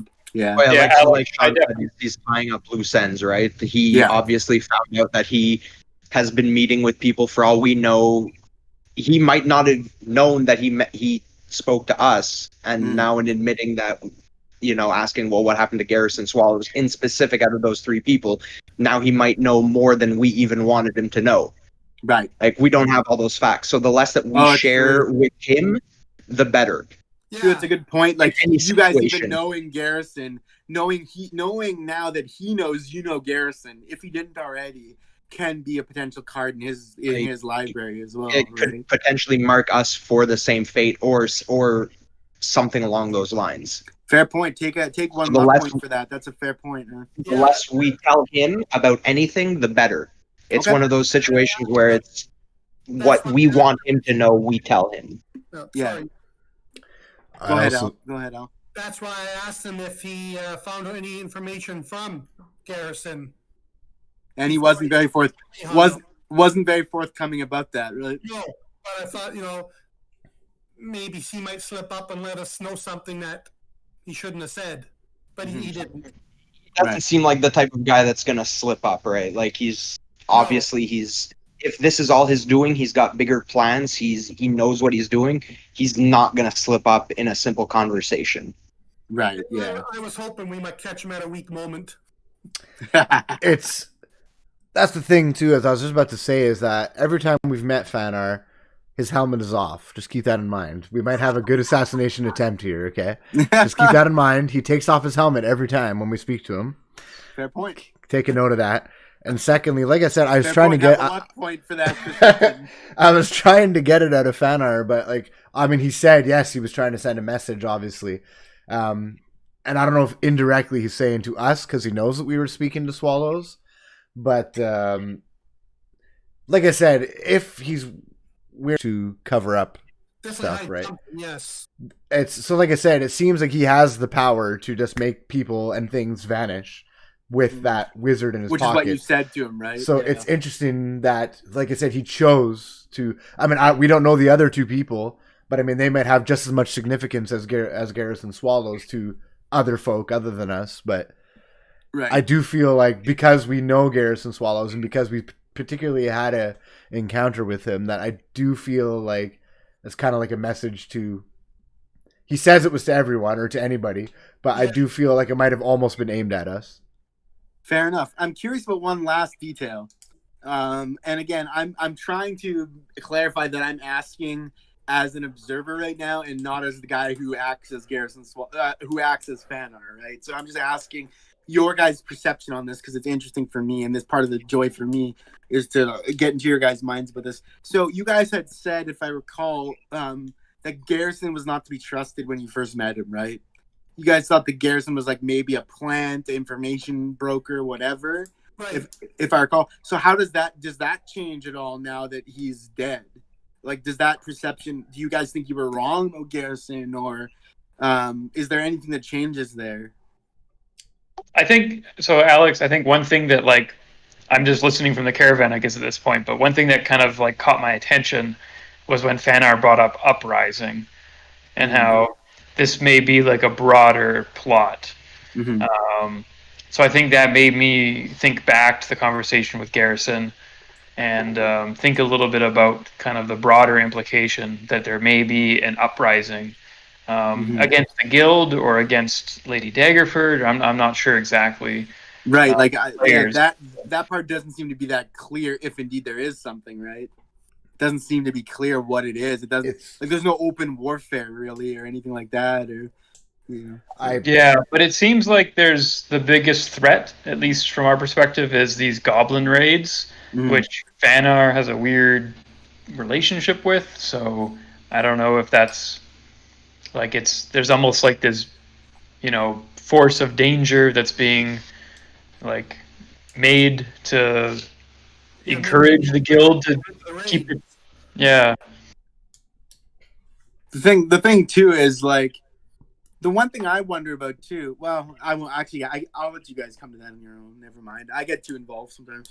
Sorry. No, but I'm okay. Good. That's a good. I like to have these good like chats sometimes to see where we are in mentally, because sometimes it doesn't come out necessarily in dialogue moments, so we kind of have to sit back and be like, what do you think? How do you feel about this? Whatever. So, unless there's anything else. Yeah, is there anything else? Say one thing that we don't know what he might have found out from Garrison Swallows, but Fanar also doesn't know what Garrison Swallow might have told us either. True. That's true. Yeah, I still think we were right to not necessarily trust Garrison Swallows, but like Sal said, like with the uprising, like for all we know, Swallows was part of some other group of people who are against Fanar, so to speak, right? So it's fair enough because Fanar is in a lead position, right? Like he's in a high power position. That's right. But if we learned anything from Game of Thrones and like things, people fighting for positions of power doesn't make X person better than Y person necessarily. Right. It doesn't mean Garrison's necessarily a good guy. Yeah. So right. So definitely meeting some guy in a shady bar who is connected with Fanar, telling us to watch our backs with Fanar, something we already kind of knew, it just solidified it. Whether or not he was a spy or not for Fanar, I think is irrelevant. I think it was important that we didn't trust him to begin with. But now that he has been hung, I do believe that is relevant because I think that confirms that he was as you say, like not running against him, but you know what I mean. He was. Yeah, he was at least a I don't thorn know. in the side. You could look at it the other way too, right? Look at chess. You sacrifice a pawn to gain advantage over your opponent. For all we know, Garrison was sent by him in this grand scheme plan, and he sacrificed a pawn in order to forward his own agenda. So it's like story wise, if you're looking at it from like, especially like you say Game of Thrones story wise, like it could be one of a number of possibilities. Mm-hmm. And with what information we have, I personally don't think that I can draw any conclusions at this point, because I sit here and say, okay, well, I still don't feel like I could have trusted Garrison, because there are still too many possibilities as to what he could have been doing, either with Thanar or against Thanar. Like, when you say if the guy's making a play to throw a coup and overtake a city, he could be orchestrating the goblin raids. He could turn around and be like, oh, Garrison, I want you to sow the seeds of dissent and make it look like you're trying to overthrow me, and then hang the guy and be like, ha, I caught the guys who are trying to overthrow me. And make himself look more heroic in the eyes of the people. It's like a Hitler Reichstag fire kind of deal. Yeah, exactly. False flag kind of thing. It's what I would do. Exactly. It's the false flag. It's what I would do if I was trying to take over a city. When you said that too, that he orchestrate an uprising and then, crush them all myself, and then, I'm the hero of the people. Yeah. It's like a luck point for that interesting theory. When you said, I trust no one. when you said too that he could have sent him, I agree. It's definitely possible, and especially when you think that we were kind of also under Fanar's banner, so to speak, sent to go to this goblin village, which he seems to be linked with. So it seems like there's not necessarily a limit to what kind of task or mission he will send you on, and we don't really know why he sent us on that mission to begin with. Like, he said it was a gobbo raid, right? But there's so many things pointing to that gobbo raid in itself was kind of organized somehow by Fanar. Like, what was the line in the book that Trix read again? It was something like, just like get it done or whatever, right? Something. It's done or something. Just like you asked for, it's done. Yeah. Okay. Yeah. Thank you. Yeah, and then look at it too. Like, he claims himself to have a small force, a much smaller force than he used to have. Mm-hmm. And he somehow has the intelligence to know that there's goblins gathering to the west. Like, that also seems suspicious. Like, it's like, well, how did you know that? Yeah. Right. Everything about Fanar seems suspicious. Yeah. Right. That's why I like him. He's shady. He's awesome. Because I was thinking about that too. Is also like in that notebook the same thing. Like this. Well, this thing he said, just like you asked for, it's done or whatever. That could also refer to maybe like Rob getting shot. We don't know. Could be. So it could be like. Maybe it could be like Fanar sent us there, knowing the goblins were gonna try, like, because they were. But I feel like it could be for him, like, who's gonna survive. He doesn't care. He wants to know, like, the outcome. Now, right? Do we, as a group here, not the DM Alex, but everyone else, do we think that Fanar is the ringleader overall, or do you think that he's more of just like a puppet to a bigger figure? He could be a puppet. He could be a piece of a bigger puzzle. That's the thing in my mind. Again, we don't have enough information to really draw those conclusions.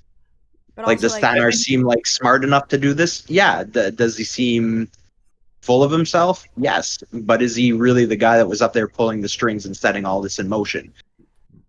I was gonna say, they're like, why send us to the west when his ferry can go and burn up all their camp, like. True. That's a good point too. So I don't know if it was like a test or not, or like he sees who survives. He's just like, oh, they. So that, which goes to the thing, like I said, like, why hang somebody to send a message when clearly you can just. But also, Serena, didn't she say something like, "You guys are supposed to be heroes"? Something like. Yeah, here I thought you guys were heroes, and. Yeah, but like, why would that be assumed? Like, we haven't really. Yeah. Right. Yeah. And and why? Like, what did she expect you guys to do that you guys didn't do? Right. Like. Yeah. So here, I thought you guys were heroes, and. Yeah, but nothing. Powerful of a wizard for us to deal with at this time. But was she implying you should have engaged her in combat? Like, is that what she was implying? Well, that's Well, it almost like seemed like she was taunting us to see if we would step in and save this crummy camp from being burnt. That we didn't care if it really got burnt. But that in itself is weird too, because it's setting two guys on the same side of a battle against each other. At least theoretically, Serena was trying to do that. If what Trish, as Trish spelled out, she said, "Here, I thought you're heroes," when you guys did nothing to stop her. But heroes wouldn't care if a goblin camp was destroyed, right? Anyway, right? So yeah. I mean, really. Said heroes wouldn't really care if a goblin camp was destroyed. So how does that disqualify you from being heroes? Yeah. Yeah. Since we had already killed all the goblins. Not great, so you know. yeah, it's like, at that point, it's But like, I mean, it seems like a weird deduction there by her, right? Yeah, it almost seemed like it was a test. Okay. But let me just ask this too. What I say? She was obviously more than a level 1 wizard. Do you think that all 6 of you guys would stand no chance? Well, no. I mean, I'm just curious. Well, I mean, what? She was level 1. No, was not level 1. Oh, was not level. Yeah, so we don't know what level she actually was. No. So yeah, I do, but you don't. Level 3 wizard can pretty much take care of 6 people pretty easy with the right spells. I mean, I saw how she eviscerated the camp. So, and one of them was like made out of stone. So that's basically 50% the thickness of my orcish body. So I don't know. 50%. I'm not saying we would have perished, but certainly a few of us probably would have. Fair enough. I mean, this is all hearsay, right? So, like, she might have wanted us to attack, but she might not have engaged in the attack too. This might have been just a test in general, right? Yeah. So, and if that, and we don't know if that was like because Rob again brought up the uprising. Like, she might also be against Fanar in some way, right? Like, maybe she wanted us. Like, maybe had we tried to push that further, maybe we would have had more information that. Maybe she would have been with Garrison Swallows in a way. We don't know. Because if she wanted rid of Garrison Swallows herself, she could have gotten rid of him, right? As we've established. So I don't know. It's very... There's a lot of hearsay, but it's very... And also, we don't know her relationship to Fanar per se either. Like, right? I feel like, too, she could be higher than Fanar even. You know what I mean? It right. could go either way. She could be an uprising, or she could be the worst of the 2 evils, you know? Like... Yeah. And how about this for a thought? By us not doing anything, she doesn't know our true power either. That's fair. I mean, they saw me. Come on. What more power do you have? You. We've also seen you too, though. Like that time you tried to stomp on Aquaman's friend and fell on your ass. You also saw Gabbo's head fly about 200 yards. Like home run. No, that was... I don't know how much these bounties are worth, though. That might have been like 2 mil down the drain. No, that was 1 gold piece that you fucking flung. You flung 1 gold piece 200 yards away from us. I hope you're happy. I'm not going to share the bounty with you then, you bitch, when I cash in these. Just saying it could have been 1 more gold piece, but yeah, sent it flying 200 yards. I got overzealous in my rage, you know? I mean, it was cool though, right? Like a goblin head flying 200 yards.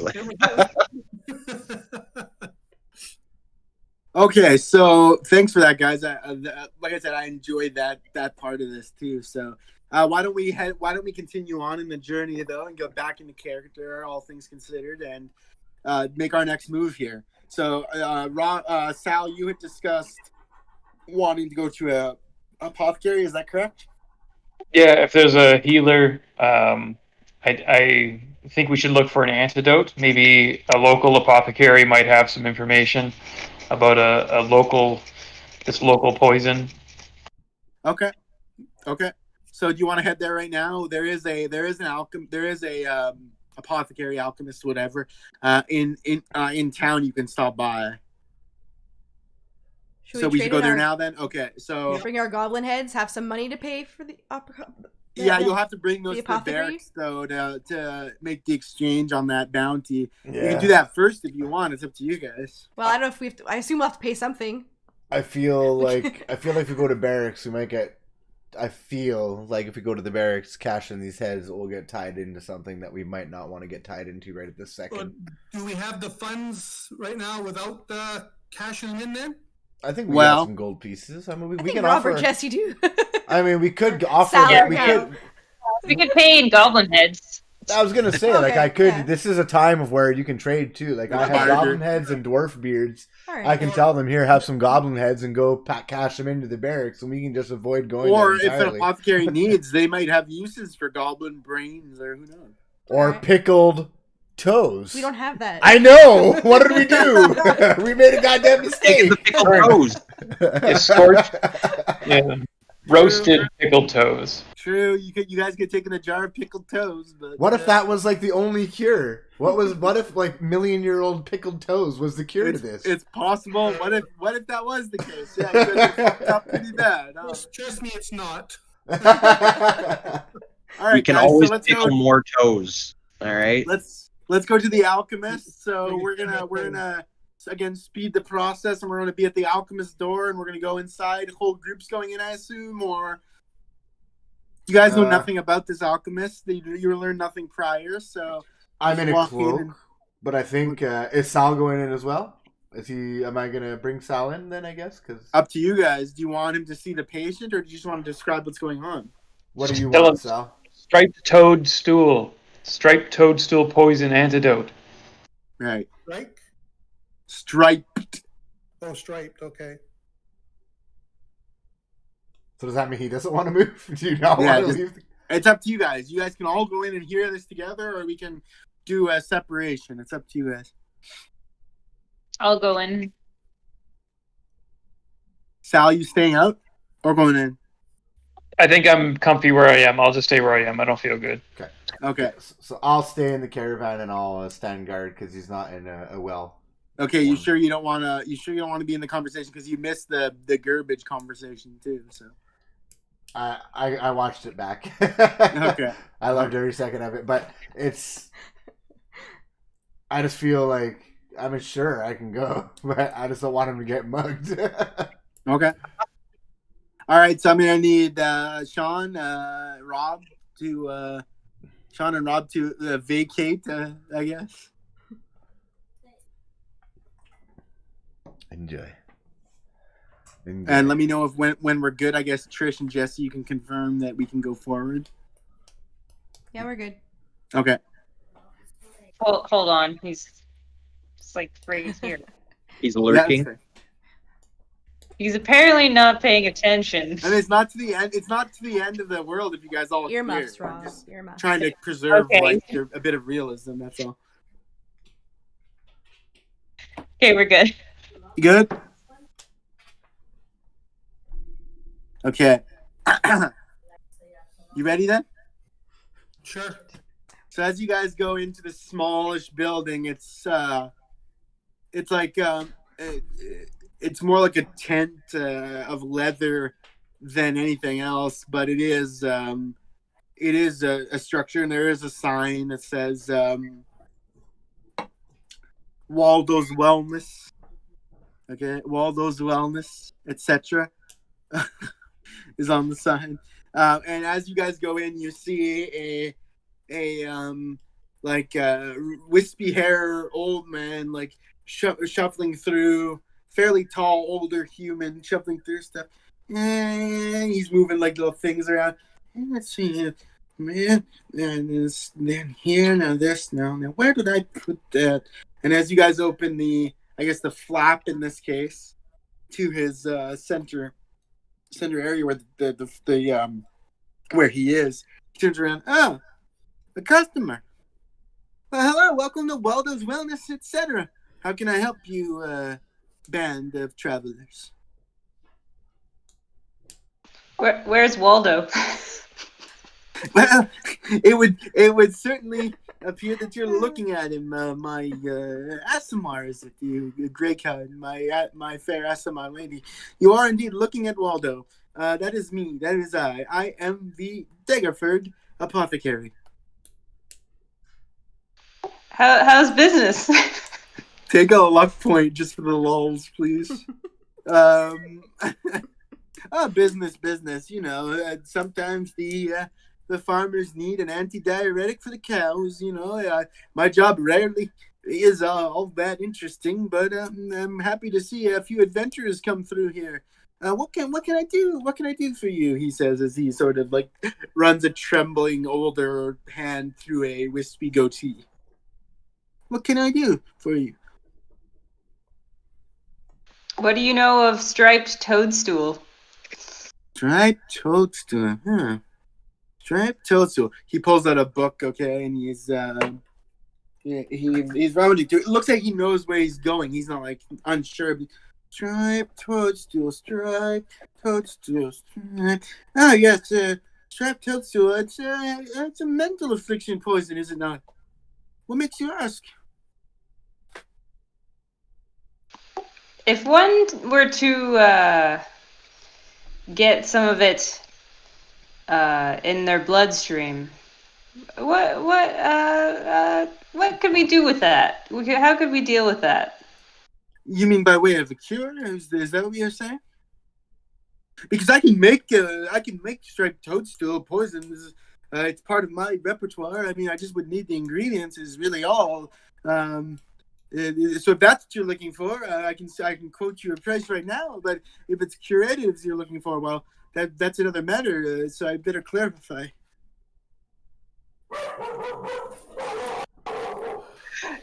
Let's do it. Fritz, calm down. Fritz, he's always on the Fritz. That's why I call him Fritz. You know, he never knows when to silence his yap. Fritz, I have a customer.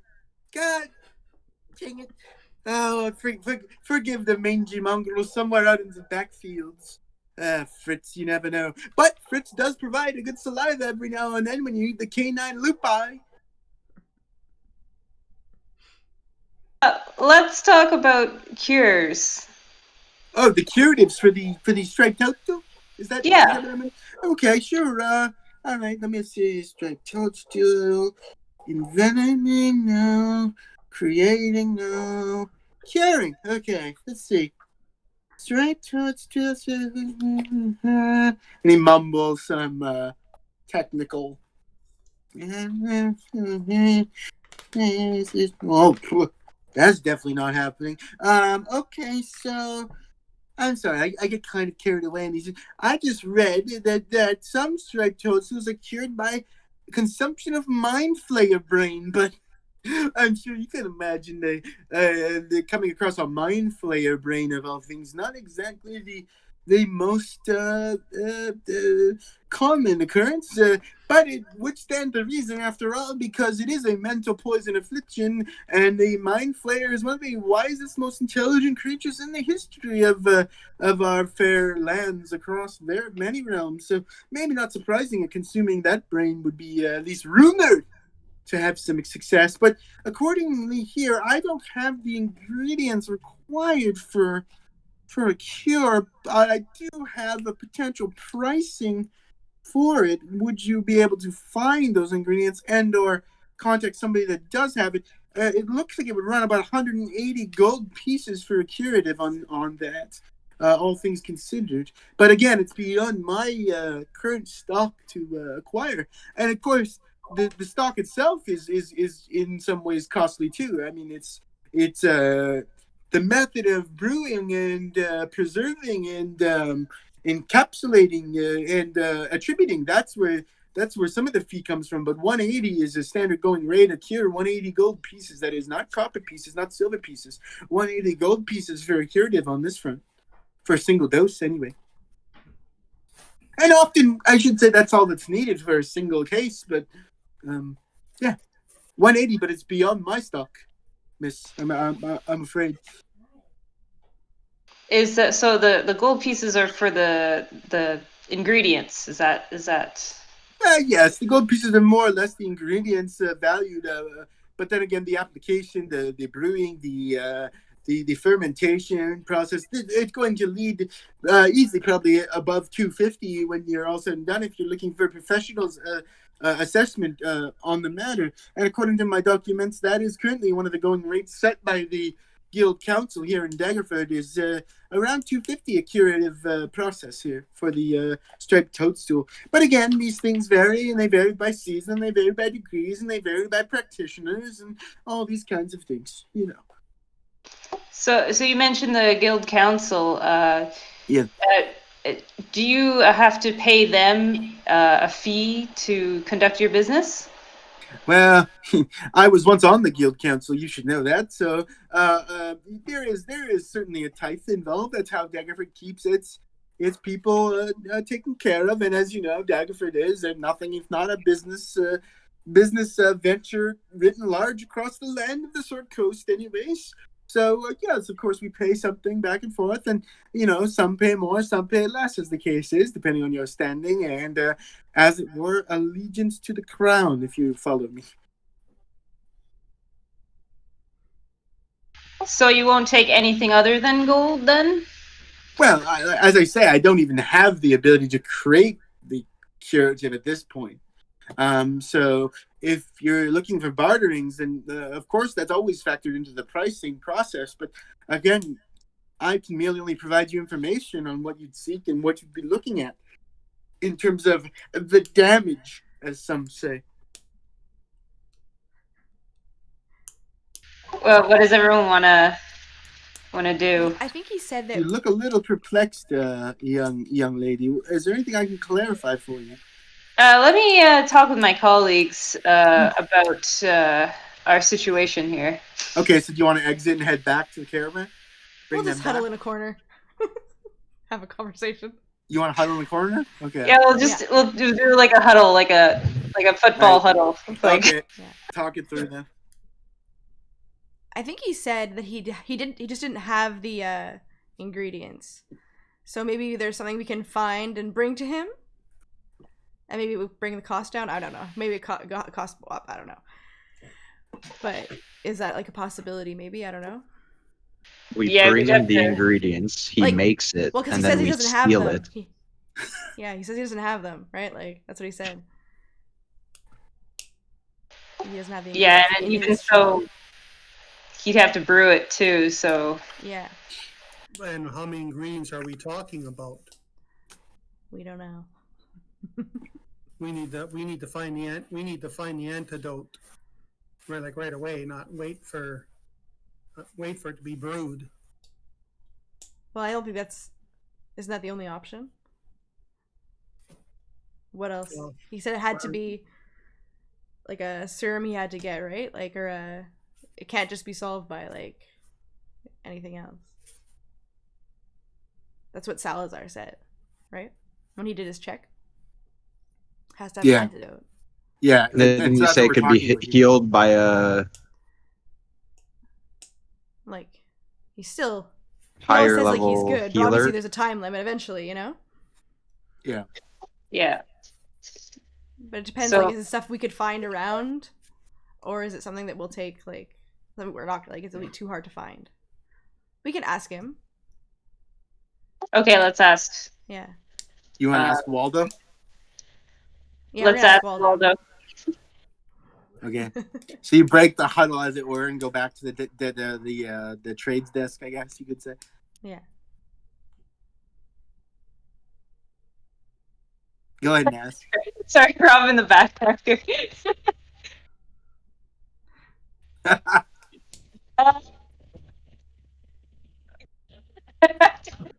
Get out of here. Okay. All right, he's got. I mean, you can go get him if you want. If you want to bring these guys in, you can do that. Like, talk to them about what's going on and bring them in, and maybe they have thoughts. I don't know, but up to you guys. Yeah. Before that, I think let's. I'm gonna want to go back to Waldo and ask some more details on the ingredients. Okay. Yep. So. So you're asking that now? Is that what you're saying? Yes. So I'll go up to Waldo. Okay.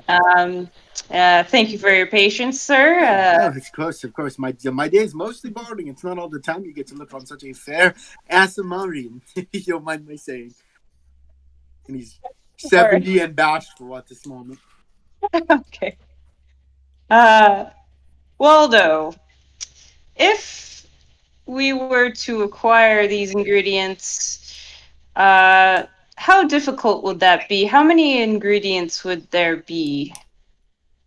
How many ingredients would there be? Well, That's an interesting question, and obviously put by a layman, because it's not really the kind of question that an alchemist would ask. Anyways, let me see. Yeah. And what was it again? Streptococcus? What were we talking? Striped toadstool. That's right. Striped toadstool. Thank you. Striped toadstool. Yeah. Now, what would it take? Now, I did mention the mind flayer brain, didn't I? That's one of the theories, anyway, that you can cure it with a mind flayer brain. But yes, as I've said, exceedingly rare, even for the best of us. I don't even think Captain Fanner has even seen a mind flayer in these parts. So that certainly not. I will tell you that it's inconclusive, my list here, but I am not necessarily a master of curatives. Maybe I didn't make that clear. I'm more of a brewer of additives, should we say? And he seems a little anxious about maybe explaining that further. But that being said, I do know of some more Churigan related brewers around here, some more health related brewers around these parts. Maybe they have a better sense than I do as a maker of applications that I am, more so. Any information you could give would be extremely helpful. I mean, okay. Yeah. Let me just look in my logbook here. You can talk amongst yourselves while I look at some other contacts you might frequent in the region, should you need curatives of these kinds. And I would caution before I do that don't waste your time in the temples, okay? Because they may have a cure this and a cure that and a helm this and a thought process of and theologians that and everything, but trust me, the cure is in science. Trust me on that one. The cure is most definitely in brewing and science.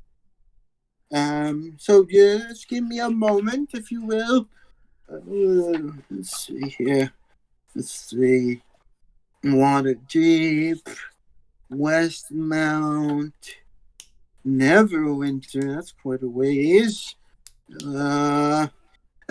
Oh, it seems like there is a rather eccentric individual, if you don't mind my saying, just nearby in Hardbuckler. Maybe you've heard of the place, in a gnomish little village. There are quite the interesting tinker types. I do know of one guy by the name of Barry Buckle Knocknoggin, who does do some work in the curative field. So maybe you want to look him up in Hardbuckler. There are some other options if you'd like, but that's the closest, and there's others beyond them for sure. There's one in Neverwinter, and there's another in Waterdeep again, famous larger lands. Of course, there are all kinds of curators and applicators, as I've said. Various kinds of brewers and whatnot, and healers of all sorts. But if you're looking for something close, I could recommend Hardbuckler, because the gnomes are ingenious ones, if a little bit off. Okay. Other than that, I can make you more striped toadstool if you like. That's my specialty. But that will run you 95 gold pieces for a single jar. 95 gold pieces. 95 gold pieces for the application, yes. How often do you have to make this poison? How often do I make striped toadstool? Yeah. More often lately than as not, I think. It's interesting that you come in here with this affliction. I have made at least 2 batches or so. One of them, though, didn't quite go according to plan. It had to be scrapped after its production process. Anyways, sometimes you can tell things are just off, with the brew, and maybe not then as potent as you'd like. But these things happen in alchemy. But yeah, I would say that I've made more striped toadstool now than in the past 5 years. But whether that's a lot is really hard to say. Daggerford is kind of in between big and small, and my patrons are between big and small themselves, whether in number or in size. So it's really hard to say whether I've made too much or not enough. But to simplify, I know I'm a rambler, but to simplify, I've certainly made my batch or two the past 3 months or so. I think I've made 2 batches of striped toadstool, and maybe you've run afoul of one of those. What do you think? That is to say, maybe whoever is afflicted ran afoul of one of my very own batches. You never know. You never know. Yes, you never know if you run into that type of poison. Mm-hmm. But as you said, you've been making it more recently, so. Well, certainly in the last few months, anyways. Yes, of course, yes. But then again, I've made blackberry. I've made dragon stew. I've made model pucks. I've made all kinds of things for all kinds of reasons. Sometimes you hunt game, and sometimes you hunt mind flavors, as it were. And both have their own needs in specific. Especially if you'll consider this too, this being a mental affliction, as I've discussed with you, it's particularly adept at laying low the spellcasting type, if you follow.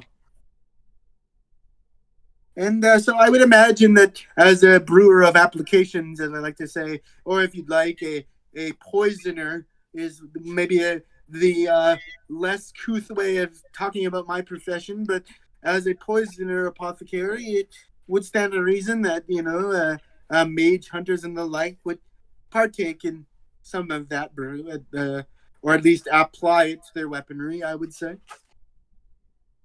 A done mage, as they say, is a done mage. I always like that one, and you never can have too many meddlers. I mean, you never can have too many anti-meddlers. That's what I mean. Sorry, anti-meddlers. Those wizards are all kinds of untrustworthy. He darts his eyes between what is obviously 2 spellcasters in front of him, the dragonborn and the human. Of course, these are just jokes and what have you. Anyways, I best be on back to my work. I'll leave you to it. I assume there's not much more that you need unless you did fancy a batch yourself of striped toadstool or anything I mentioned thereof, poison-wise. I was like, I have a question. You got a question? Go ahead. Well, for Waldo. Yeah, of course. If afflicted by one of your poisons, do you know how long they will last? What is the... Will they eventually, kill the host? What will happen? Right. Yeah, it's quite a sight to see a little one like you out here. I know that your type is definitely built, sewer canals in the larger cities and made a name for themselves as a civilized species. It's quite a wonder, nonetheless, to see a kobold in these parts, and one dressed as peculiar as you. Interesting. To answer your question, little one, I would say that it really depends on the batch. As I suggested earlier, the process of alchemy is not the most exact of sciences, and indeed if you, for example, partook in my worst batch of the last few months, it maybe wouldn't be a problem at all. And if you partook in one of my better ones, it could be 2 weeks' time before it reached its full potency. But it's worth noting, too, that as far as I'm aware, the striped toadstool isn't a lethal poison. It's more of a befuddlement, and perhaps a befuddlement that could be permanent after some time, though I haven't myself seen that process. I would say on an average we're looking at 2 to 3 weeks before its full development process. It's full how do you say potency, blooming process. 2 to 3 weeks would be my guess on an average batch, on an average day, on an average victim. That's a lot of averages. Yeah.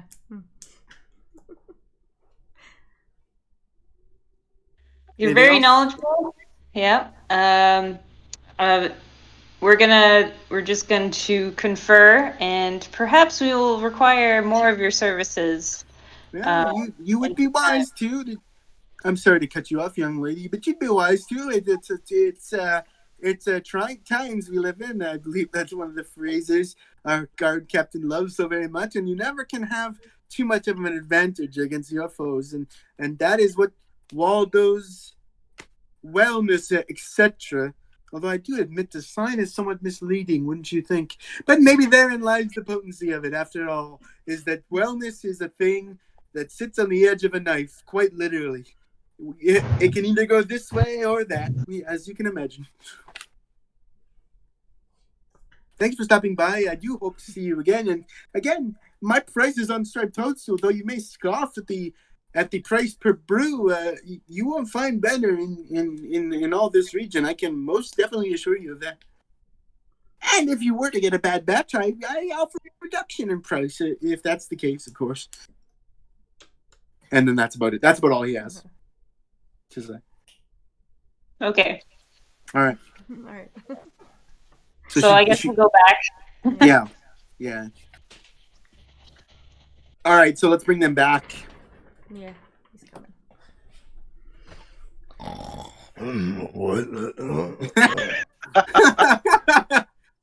Did you fall asleep in the caravan?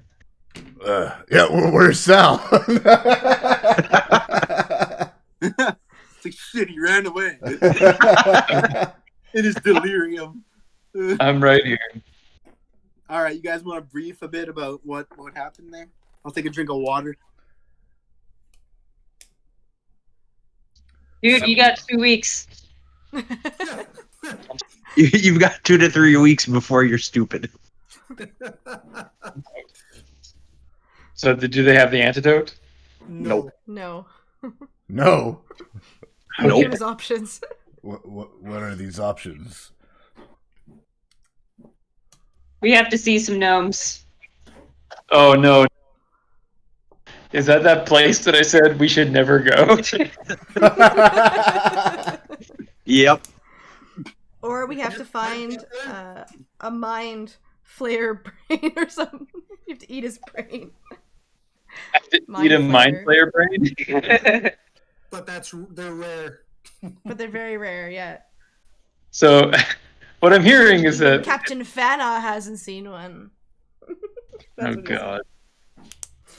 Okay, so there is no antidote in Daggerford That's right. is available to us, at least, without talking to maybe some magical folk. But interestingly, lots of poison. What do you mean? Lots of striped toadstool poison. He's made Like, a available? few batches. Available. At this shop. Oh. Yep. By At any 95 chance- gold. At 95 gold a jar. Oh wow. By any chance, did anybody ask who he may have sold to recently? Oh, I can go back in and ask him one-on-one if you want. Why one-on-one? No, I'd go with Bale. Because some of you wouldn't approve of what I would do. It must have some antidote, though. I feel like if they're making so much of it, and this is like an official thing. No, he said he didn't have any in his shop. And he said he wasn't sucks equipped. at making antidotes. Yeah, he wasn't equipped to make it. It's not his forte. Yeah, I don't know about that. Does he have any transaction? Might he have, or she have some transaction records? I'm just curious. Are you asking me? Well, I'm asking the group. I would assume he You should does. have gotten out of the carriage. I needed a nap. I needed a rest, and I had to look after Sal. I told you, I'm willing to go in there and talk to him. You guys can too if you want. The guys who missed out, it's up to you guys. Like, you can do whatever you want. If you want more information, you can go ask him yourself. I mean, I think The orc and I can go in and talk to him. Or He'll tell us everything he knows. You can ask Galatrix, Aljax to spill everything, because it was a fairly long conversation as they tend to be, but suffice to say, as they already laid out, he's not exactly a curative practitioner as an alchemist, right? I mean, eventually, we need to find somebody who can do, a restoration. like a cure this condition. He did say avoid temples. Yeah. And he said they go High Buckler. That's where he said that that's the gnomes, right? Yeah, he said never go to that place. There's a curative apothecary, a Churigan, in Hardbuckler. Yeah. Yeah. Okay. That's with the gnomes, though, right? Yeah, that's the gnome. I don't want to go hang out with a bunch of gnomes either. I think, but like if it could cure you and keep you from being stupid. Was that That's the closest, but not the only. Yeah, you gave a couple. Closest, but not. So I think the time this will take. I mean, I've already lost a little bit. I think we have some time to find a cure. If we have some magical practitioner that we can find, that'd be great. But I don't want to hold everybody up. So, like, I'm feeling okay. Like, we'll figure this out. Was Hardbuckler the place with the teenage bees? The teenagers dressed as bees? Yeah. Yes, the guys got bee suits or whatever. Guys in bug suits, yeah. I mean, I guess at this point. Sorry, go ahead. I guess at this point we should head to the barracks and turn in our bounties and get our gold and maybe see if we can find Serena, who might help us or forcibly help us. I also wanted to know, just for the record, the apothecary here, the guy here was Waldo's Wellness, etc. Waldo's Wellness, etc. And a place called Waldo's Wellness, making and selling poison. He said it's a fine line, okay? It's funny you should say that, because he's like, come to think of it, I think the sign is rather misleading. Yeah. Okay. And during your conversation with Waldo, did you guys mention Fana? Did he sell? We didn't mention Fana. Does Fana even have to buy from him, or does he just? Because it can't just be a coincidence. It's the same poison he's making. It's the same poison that's murdering this. That's making Rob stupid. Sal, sorry. Yeah, he did let it slip. He was on the council. He's on the council? He was on the guild council. He was on the guild council before. One time, yeah. But that never came up who he might have sold it to. Not that really matters one way or another, really. We need to find the antidote more than who he sold it to. Well, I mean, knowing who he sold it to could give us some insight onto what's going on and who's planning things. And again, you guys are standing outside the shop. If you want to, it's like you can't go back in. It's up to you. What I'm hearing is that he doesn't have the antidote, so I think we should move on. But that is correct. I don't want to hold up everybody. Okay. Yeah, he doesn't have the antidote. That much is for sure. And he gave a contact in Hardbuckler as the closest, but not the only. He also mentioned Neverwinter. He mentioned Waterdeep, but these are well-known metropolises in the sense of D&D, at least. What's that, sorry? That ways away, also. Yeah, quite far. So the journey itself would be long, right? Yes, I remember Neverwinter nights being quite cold. High five. High five. Also, a small high five to Jessie, because she said, "Where's Waldo?" when she walked in. And I laughed and gave her a luck point. So just for that. So let's turn in the heads. Okay, so is that our plan, to go to the barracks and turn in the heads? Okay, it's 10:30, so we'll probably get a wrap soon here, guys. Alex? Yeah? In theory, could I use my criminal contact network to find out if Hardbuckler has what we need to even determine if it's worth a journey there to the apothecary?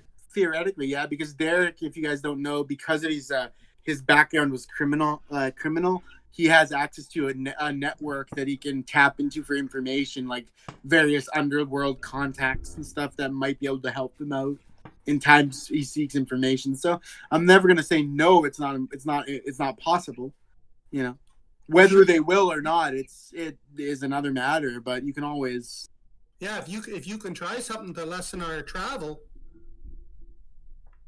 Now, exactly Okay, how you go about that is different, because I would have to, like, to pull out of the DM, to pull out of the game for a second and just talk mechanically, I would need to have a contact present that you can go to and request information of. So as of right now, I don't think you have anything established, but the more you talk or the more you fall back the on. only description I have here is you have a reliable and trustworthy contact who acts as your liaison to a network of other criminals. You know how to get messages to and from your contact, even over great distances. Specifically, you know the local messengers, corrupt caravan masters, and seedy sailors who can deliver messages for you.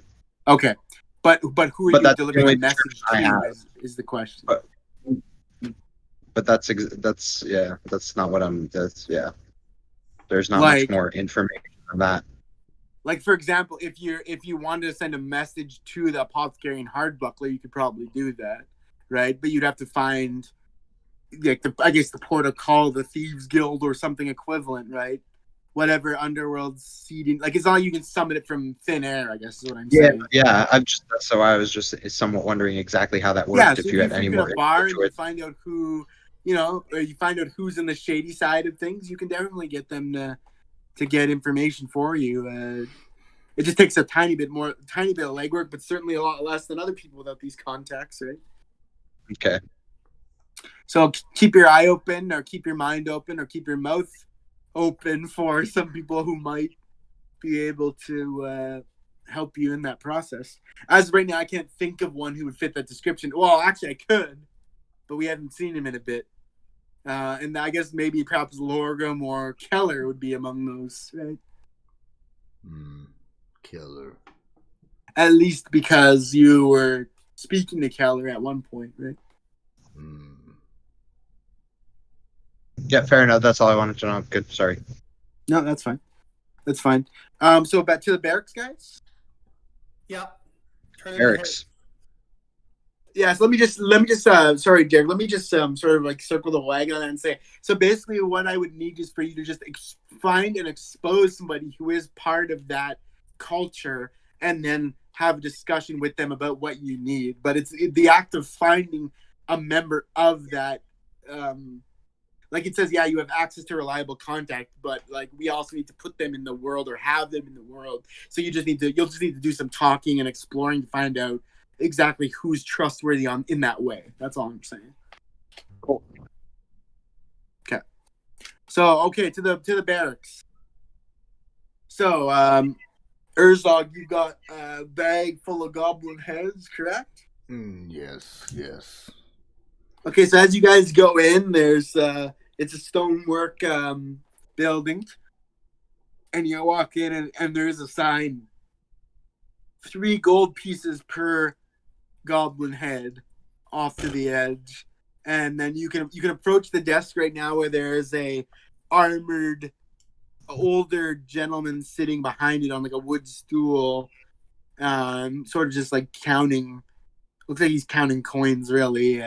And sees you come in. I guess are you okay with walking into this establishment, Doomhammer? I mean, it sounded like Fanner likes me, so and I have 6 heads on me, yeah, and I'm wearing a cloak, so let's do it. Alrighty. So, all right. So you approach the desk, and I don't know, what do? Do you drop the bag of heads on the desk? Do you talk to the guy first? What's up? I'm gonna drop the bag of heads on the desk. Okay, so you yank this bag up with a you drop a linen sack full of stuff, and the guy counting the coins with almost bald but hair on the sides, older, salt and pepper hair, older guy, looks like quite weathered, but not like he ain't 80, but he's like 59, and in D&D terms that's gonna be pushing pretty old. What's that? You said I mean, if you lived in the medieval times, you might look pretty old. But so anyways, he looks up. Yes. Yes, I've come to collect on the bounty of goblin heads. I have one. It seems I have 6 here. 6 heads. Well, look at the sign. It's 3 gold per each. So show me the heads and be off with it. I've seen so many of the stinking things. I'd rather be done with it if I could. And he sort of chuckles to himself. You get the sense he's handled his share. That's for sure. So you want to yank all them out for him? Dig through your dwarf beards and grab the heads? Yeah, I will. Yeah, I'll open the sack and okay, place count the heads 1, on the counter. 2, 3. So it'll be 18 gold pieces for your lot. And he slides 18 to you. Okay. I will collect that and put it in my pocket. All right. You guys can divvy that up later if you want, but right now the 18's in Doomhammer's pocket, so you can write that as needed, Doomhammer on a scrap paper or something. As you go, you notice there's some of the same.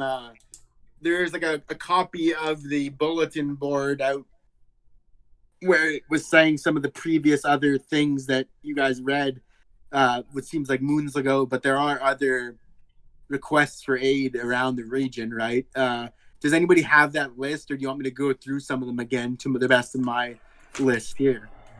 I think some of you guys wrote that down, but I'm not sure of that. I have some of it written down. Oh, I don't have any of it written down. Yeah, so there's Captain Fanar jobs. There's the Grummich jobs and stuff. There's helms to test a crossbow. Yeah.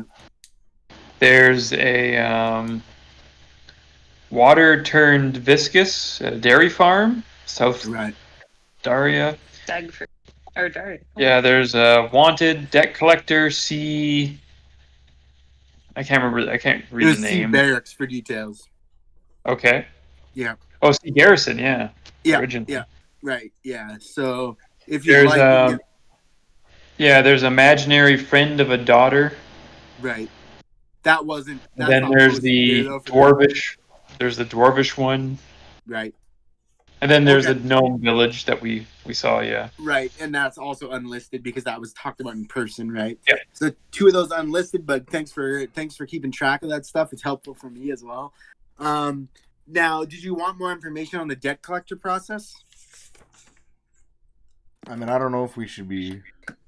I mean, the prime directive should be to get Salwell. Okay. Yes, I agree. Okay. I don't know if there's any. Hardbuckler? Is there any other way to go about this, boys and ladies and gents? I don't think so. I think it's Hardbuckler. Oh, no. Hold on. There's always ways, you guys. There's always ways. But we know we can check that out first. Yeah. I'd like to ask if we're in the barracks or the garrison. I'd like to ask: is there a garrison cleric? Okay. You asking him now? Yeah. Okay, so you're asking. So go ahead and ask it in speech if you don't mind, like in proper speech, and then it'll help me set my. Yeah. Sir, is there a cleric in your garrison? Well, it wouldn't be much of a garrison without one. I'm sure you could agree. Of course, there's a cleric in our number. What can I help you with, Grey One? Yeah, where can they be found? I need to consult with my colleague. Well, unfortunately, they're out right now. We've got about 3 or 4, but they're all out in fields of battle. The goblins have been thick these days. We don't exactly keep them just lying around here unless they're asleep, but currently the barracks is empty. It's midday, as you might imagine, and they've got work to do. Is there anything else beyond just talking? Do you have an infirmary? There's no cleric on hand. There's no injured that are being taken care of. No, I'm sure we do have somebody here. And since you put it that way, let me look. I thought you meant like a battle cleric, like like one ready for combat, not exactly a priest. We have something of that description on hand. I'm sure. Let me check. And he gets up on the stool and makes a creak as he gets up, and he's obviously like none too happy about having to walk around. and he's sort of like mumbling around himself, and he grabs at his belt for a heavy key ring and goes to a heavier wooden door with metal edging on it, metal latching and whatnot, and unlocks it and goes in to what is effectively, like you can imagine, like a staff only room or whatever, right? And it's going to lead to other parts of the garrison. Like a garrison has a rather large structure.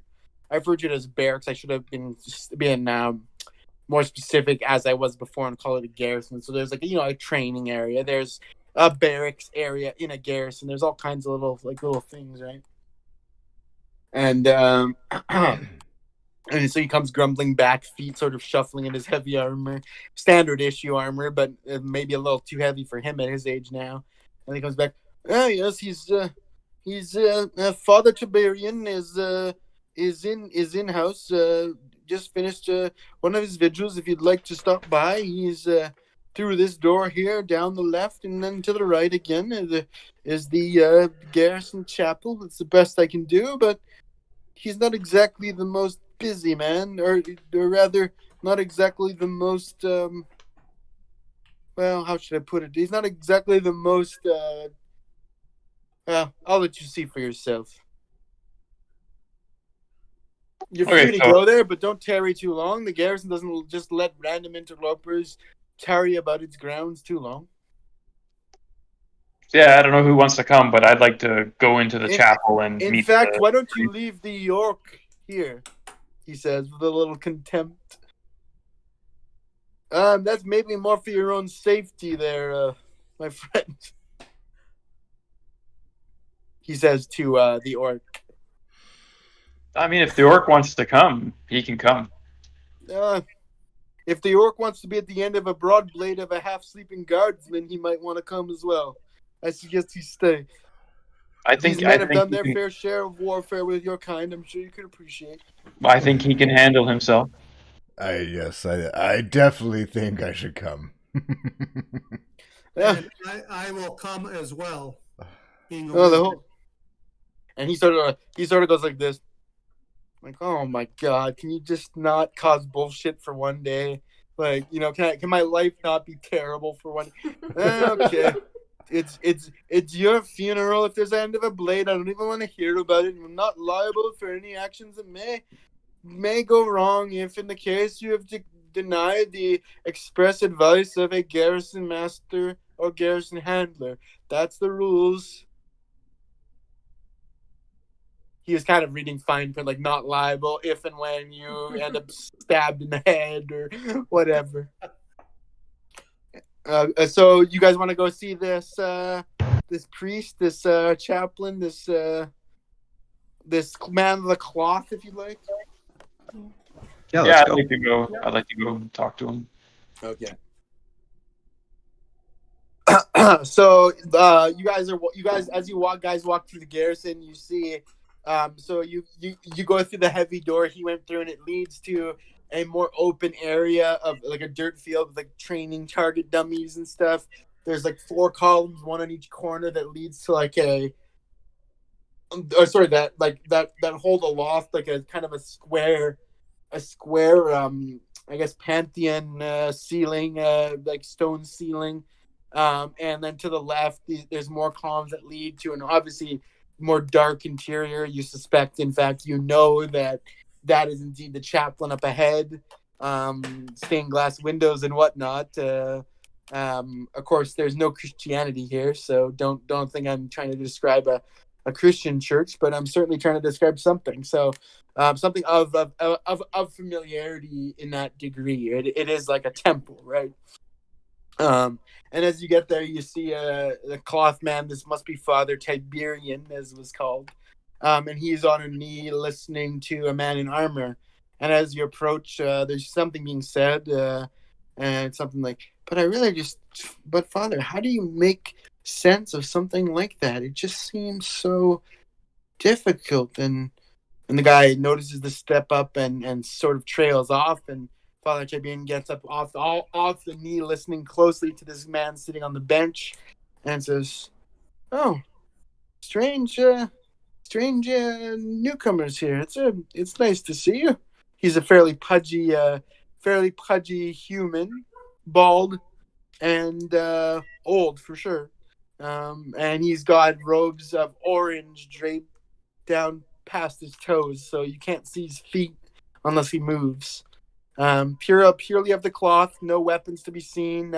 He's got a sigil of an eye draped around his neck. And you guys can take a closer look or do some perception checks or history checks to find out what that is.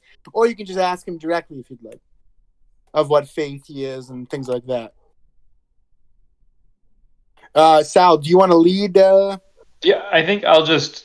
I don't want to interrupt him, so maybe I'll hold back for a second while he's finishing his conversation. But he's already up from a knee. They already saw you coming, unfortunately. Okay. So, yeah. As I'm approaching, I'll just say, Father, sorry for the intrusion. I have a request to ask. Don't worry yourself over much. Helm sees all, my friend, and indeed he sees all your intentions too.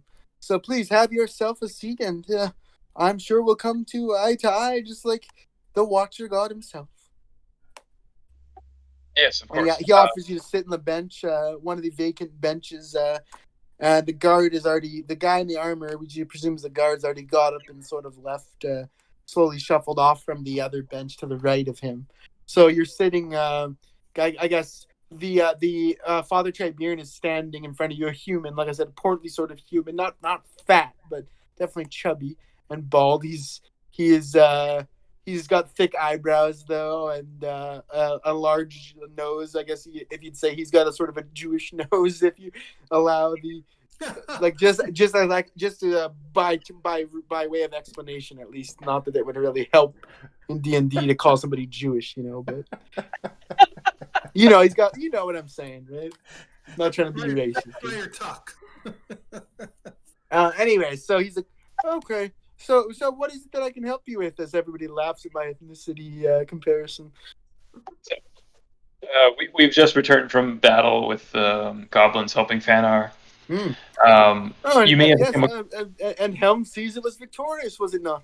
Yes. Have you come across the striped toadstool poison? You must have. Have I come across striped toadstool poison? That's a strange question to ask a man of the faith, don't you think? Surely you're the healer here. You must have come across some of your men. Must have experienced some of this. I myself have caught an arrow tipped with this poison. Do you have experience healing this? Well, Helm's blessings upon you, and may it be seen to be healed, your wound, my good Aasimar. And I have not. I've heard of it, but I haven't treated any such cases among our law enforcement individuals by that description. No, but can you say more of what it does? Yeah, so it affects the mind over time. It affects the mind. In what sort of fashion? Many a poison would do that, but some more directly than others, I'm sure. Yeah, so for those of us with the experience in the magical arts, it'll affect our ability to perform those rituals. Yeah. So it's a spellcaster's bane. Would that be fair to say? Yeah, from what I understand and what I've read. Before it takes its toll on me, do you have restorative powers? Any spells that you use? Well, of course we do.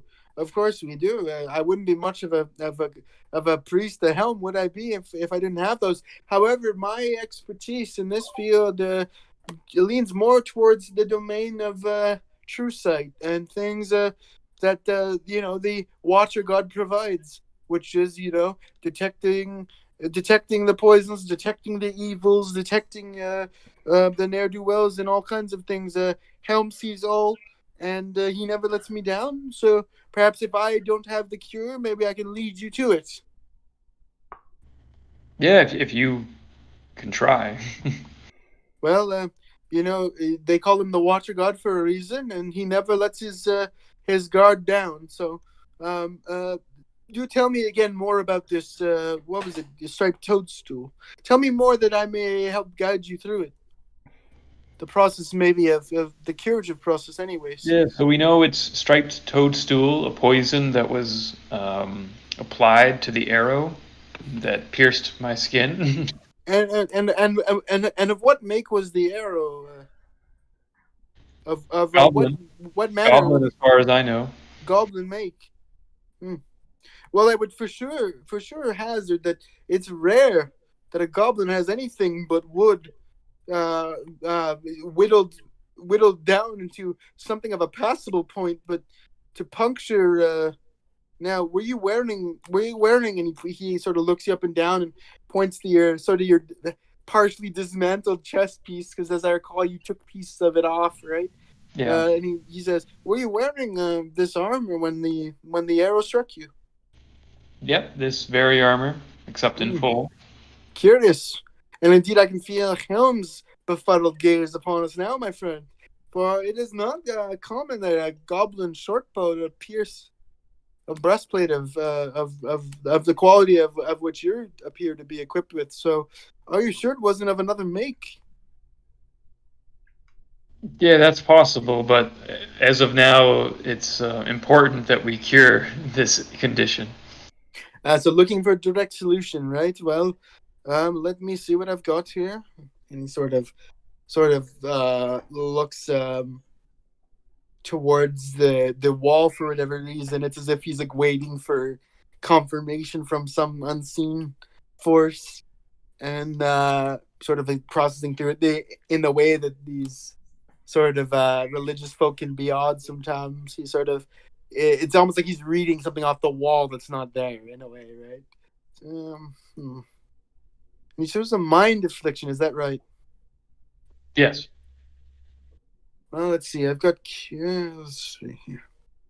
Well, I can cast a cure disease. It's a fairly rudimentary spell, but it's 100 gold pieces to cast. You can imagine a place like Daggerford.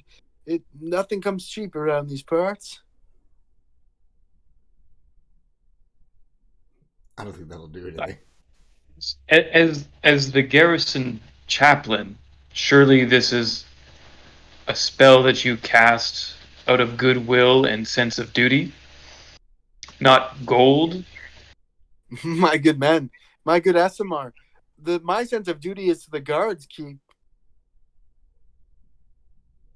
And any civilian inquiry is not only rare, my good great friend. The civilian inquiry is not only rare, but the civilian assumption of free care is additionally more befuddling, I think. How is it that you presume that the reagents are to be restocked and replenished, and my keep to be fed, and my beds and my linens to be pressed, if not to be done so by pay? Again, my keep is to the guard, my position is to the guard, and Fanar and his castings, he's very clear, as was the guild council, that civilian entreaties to curatives are not just to be given away. Yeah, so he seems mildly offended by now, by the way. Yeah, I think my character at this point is done with this guy, and just the fact that he doesn't feel that his sense of duty as a healer is greater than this monetary reward. The fact that he would even bring up a monetary reward for healing, like, I'm just gonna walk out. That's it? Just drop the conversation? Yeah, I'm just walking out. Okay. All right, let's go. Helm's blessings upon you, he says. He calls out. I don't return the blessing. Okay. All right. Okay, Rob, have 2 luck points for a hard play by a lawful good character, I believe, right? So hard play by you, but yeah, to me this is tainted. I have a bad feeling about this place, this chapel. I don't feel a good deity is at work here. So what's our next move then? If I can, I'd like to do a roll for what is it, insight? Yeah. Whether or not what kind of feeling I have. Sure. Let me just see my ability. Feeling about what, just to be specific? So I just my reaction to him not wanting to perform this and bringing up costs is I feel like he's dishonorable, and as a result I have a very negative feeling about the place. Okay. But I want to, as I'm walking away, I kind of want to consider what do I actually sense about this place? Okay, rather than a knee-jerk reaction. Got you. Yeah, so I'd like to do an insight. Okay. I'll do what I can to inform you based on what you roll. Okay, so I got a 16. Okay.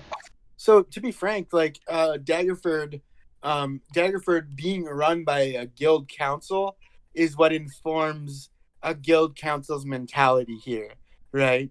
Helm is the watcher god, right? In fact, let me flip to a bit more about Helm, if you don't mind, to help guide your insight a bit, if that's okay with you. So you can get a sense of what Helm's really about and what it is. Maybe you can divine something about, pun intended, maybe you can divine something about what it is that, like, where the lines sort of are drawn between the Daggerford mentality, the guild first Daggerford mercantile mentality versus like the Helm mentality. Okay, so just give me a moment here. I do have stuff I can talk about here. I just need to pull it up. Helm is a specific god of this region of Faerun, right? So it's important to sort of understand. In fact, there was a blacksmith called Helm's Helms, right? That's what it was. So it's very clear Helm has some sway in Daggerford, at least, if not others. Okay.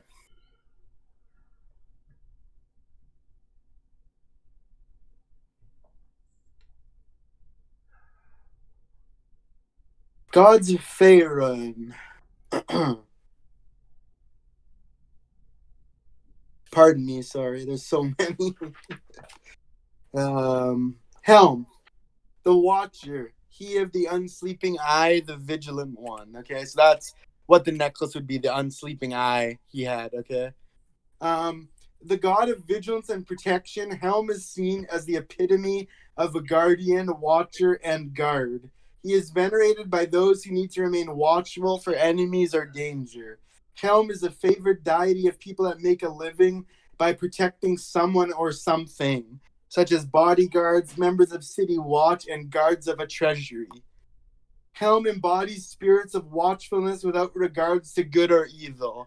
In legends, he is honorable and keeps his word to a fault, such as when he guarded the celestial stairway during the time of troubles, which prevented other gods from ascending them and continuing the chaos of that period until the tablets of fate were found to dismiss him from his position. So in this case, he wouldn't even let good people go through to save this crisis because he's that dedicated to watching or his post of duty. Although his faith has known dark days, worship of Helm has never truly faded. Most of his believers and followers believe that the Watcher can never be vanquished utterly, and recent events will always bear out that assertion. Helm's priests teach that one must be ever vigilant, ever aware, and ever prepared for one's enemies.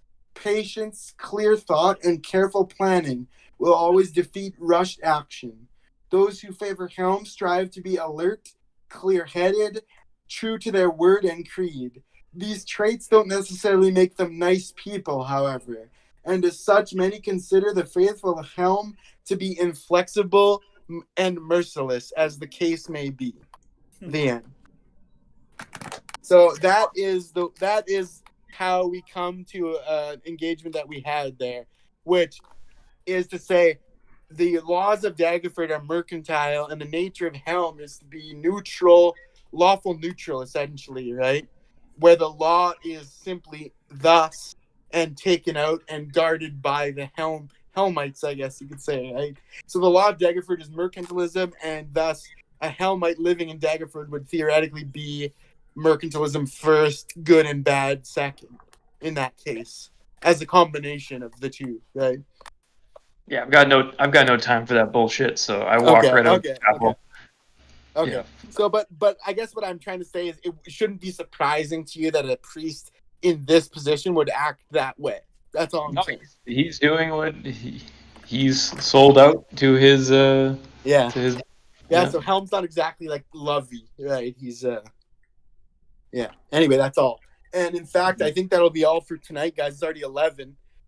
So with Rob's nice dramatic exit, walking out on the on Father Tiberian there. We'll call it there, and Okay. we'll make our next move next week. Okay. Right. Smash. Okay. Sounds good. All right. Thank you guys. I hope you Yeah. had fun. I had fun today too, and we'll see you next week. Okay. Everybody take care. Yeah, Yep. catch y'all next Yeah. week. See you, boys. See you, boys and girls. That is. Later.